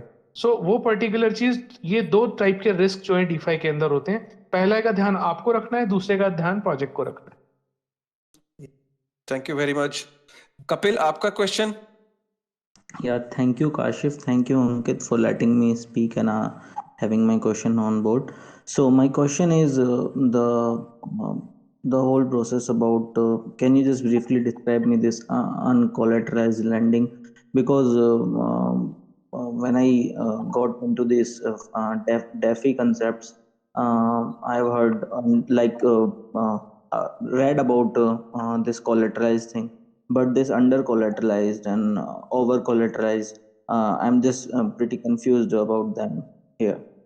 सो So ओवर कोलेटरलाइज्ड होता है कपिल, जब आप जितना लोन दे रहे हैं उससे ज्यादा वैल्यू का आप कुछ गिरवी रखते हैं, सिक्योरिटी देते हैं। जब आप बैंक में लोन लेने जाते हैं तो आपसे सिक्योरिटी मांगते हैं, जैसे गोल्ड हो गया, आपकी प्रॉपर्टी हो गई। तो ऐसे ही आप डीफाई के अंदर अपनी सिक्योरिटी देते हैं, क्योंकि यहाँ पे आइडेंटिटी तो आपकी है नहीं, आपको कोई ये तो जानता नहीं कि आप कौन है, तो ना आपसे कोई डॉक्यूमेंट ले रहा, तो वो आपसे सिक्योरिटी लेते हैं कि इनकेस अगर आपने लोन नहीं वापस पे किया तो आपका ये लोन, ये आपका एसेट बेच के लोन रीपे कर लिया जाएगा। तो इस टाइप के लोन को ओवर कोलेटरलाइज लोन कहते हैं। दूसरे टाइप के लोन होते हैं अंडर कोलेटरलाइज लोन, जिसके अंदर की जितना आप कोलेटरल दे रहे हैं उससे ज्यादा वैल्यू का आपको लोन दिया जाता है। ये लोन अभी बहुत ही कम है डीफाई में, और जिसमें जिस टाइप के लोन्स के ये इस टाइप के लोन स्पेसिफिक यूज केसेस के लिए दिए जाएंगे। इस टाइप के लोन ऐसे नहीं है कि आपको वॉलेट में दे दिया और आप जाके कुछ भी कर पा रहे हैं, नहीं, वो स्पेसिफिक यूज केसेस डिफाइन करके दिए जाएंगे। लेकिन हाँ, इससे ये होगा कि एक आम कंज्यूमर कम कैपिटल के साथ भी एक ज्यादा कैपिटल वाला कुछ काम कर पाएगा जो वो चाहता है कि वो over a period of time पे ऑफ कर देगा। इसी तरीके से अनकोलेटरलाइज्ड लोन्स, जिसमें कि आप कोई कोलेटरल, टेक्निकली कोलेटरल होता है बिकॉज उसमें कोलेटरल जो होता है वो क्वालिटेटिव होता है, या जिसके अंदर जैसे अभी एजुकेशन लोन का मैंने बात किया, this is an example of uncollateralized loan, जिसमें कोई कोलेटरल नहीं है, सिर्फ एक कोलेटरल आपकी डिग्री है जो कि फ्यूचर में मिलेगी, और उसके ऊपर जो गारंटर है वो यूनिवर्सिटी है। सो दैट इज कॉल्ड अनकोलेटरलाइज, जिसमें आप कोलेटरलाइज को कुछ भी सिक्योरिटी या कोलेटरल नहीं देते हैं। I think, hope you are clear between the three. yes, thank you, Ankit, for answering the question in a great manner. Thank you. Pankaj, आपका लास्ट क्वेश्चन है आज की शाम का, और मैं आज ये देख रहा हूं कि आप लोगों को अगर कुछ डीफाई के अंदर सीखने को मिला है, प्लीज यार ट्विटर पे जाके कम से कम एक बार एक अप्रिसिएशन नोट तो छोड़ दो, बिकॉज ये मोटिवेशन देता है कि हम, हाँ, लोगों को समझ आया, फीडबैक आया। आप एक यहाँ 200, 210, इनफैक्ट 225 लोग देखे थे मैंने। तो आपका अप्रिसिएशन या फीडबैक, आपको कैसा लगा आज का सेशन, ताकि हम अगले सेशन को और बेटर प्लान करेंगे। आपका कोई भी अगर आपको अगले टॉपिक में स्टेकिंग समझनी है, डीफाई का कोई भी एस्पेक्ट समझना है, तो आप डू मोर विद डीफाई को हैशटैग करते हुए आप लगाएं। इजीफाई का आपने रोड मैप को समझा, इजीफाई के आप प्लेटफॉर्म पे जा सकते हैं, और इजीफाई को आप ट्विटर पे फॉलो कर सकते हैं, अंकित को फॉलो कर सकते हैं। इजीफाई का टेलीग्राम चैनल है जहाँ 13,000 ऑलरेडी मेंबर्स है, उसको ज्वाइन कर सकते हैं, और इजीफाई को आप एक बार ही यूज कर सकते हैं, और डीफाई के अंदर आप पहला स्टेप ले सकते हैं। जो 4 स्टेप लगते हैं, सिर्फ केवल 4 स्टेप के अंदर आप पूरा अपने जो एसेट्स का ट्रू पोटेंशियल उसको हार्नेस कर सकते हैं। पंकज, लास्ट क्वेश्चन, इसके बाद will end this space and कुछ खाना वाना खाते हैं यार। चलो पंकज बोलो। Hello Kashif ji, hello Ankit ji. Sir thank you very much कि आप लोगों ने हम सबका ये डेफी का डाउट्स काफी क्लियर कर दिया, और मुझे भी अभी काफी इंटरेस्ट आ गया अभी डेफी में, how to involve in this. Sir मेरा एक क्वेश्चन ये रहा है आपसे कि जैसे अंकित जी ने बोला कि जैसे हम लोग मैटिक, जैसे हम लोगों ने स्टेक कर दिया, तो स्टेक के बदले वो हमें एक रिसिप्ट देंगे या जो भी एक वो देंगे, तो वो हम जाके अभी इजीफाई पे उसको देके हम लोग वापस कुछ लोन ले सकते हैं। सर उसमें स्कैम की कितनी पॉसिबिलिटीज है कि आप उसके बदले में हमें क्या सिक्योरिटी देते हैं कि हमने आपको वो दिया है, लाइक मेरा पॉइंट। वो आपने हमें दिया ही नहीं है, वो तो कॉन्ट्रैक्ट में पड़ा हुआ है। कॉन्ट्रैक्ट में पड़ा है, उस आपके कॉन्ट्रैक्ट में पड़ा है, वो आपके कंट्रोल में है वो। ऑलराइट, ठीक है सर, बस यही था। यही तो ब्यूटी है डीफाई की, आप अपने एसेट के कंट्रोल में भी हो, फिर भी उसका जो पोटेंशियल है उसे हार्नेस कर पा रहे हो, उसको स्केल अप कर पा रहे हो, उसका यूज ले पा रहे हो। यही तो ब्यूटी है डीफाई की। अंकित यार, थैंक यू वेरी मच, मजा आ गया, और मुझे बहुत मजा आया, मुझे तो बहुत मजा आया। पता है क्या, देखो, हाँ जी, सामने रिसोर्स हो, अब जैसे तुमने अपने एसेट का यूज करने को कह रहे हो, तो हमने तो भाई जो रिसोर्स है अंकित गॉड, उसका यूज किया हमने, उस रिसोर्स के जितनी इंफॉर्मेशन निकाल सकते थे निकाली, आगे भी निकालेंगे। और रिसोर्स हो यार तुम इंडिया के लिए, डीफाई का एक रिसोर्स हो। अगर मैं सच बता रहा हूँ, अगर हम लोगों को गाइड नहीं करोगे, इंडस्ट्री को गाइड नहीं करोगे, तो कौन करेगा यार? ठीक है सर, अगर का सवाल ही नहीं उठता, क्यों नहीं करेगा? तो सवाल हम पूछेंगे ना, सवाल पूछेगा काशिफ, इस बिल्कुल सर, प्रोग्राम का नाम ये रख बिल्कुल, देते हैं, सवाल मैं पूछूंगा। बिल्कुल सर, बहुत welcome, very nice, thank you thank so you very much. Much guys. यार प्लीज फीडबैक जरूर देना ट्विटर पे, and do more with DeFi को हैशटैग जरूर करना। एंड हम नेक्स्ट प्रोग्राम में फिर एक बढ़िया सा एक टॉपिक लेके आएंगे आपके पास DeFi का। थैंक यू अंकित, ठीक, thank you sir. Thank you and will see you soon. Thank you very much guys, enjoy and good night.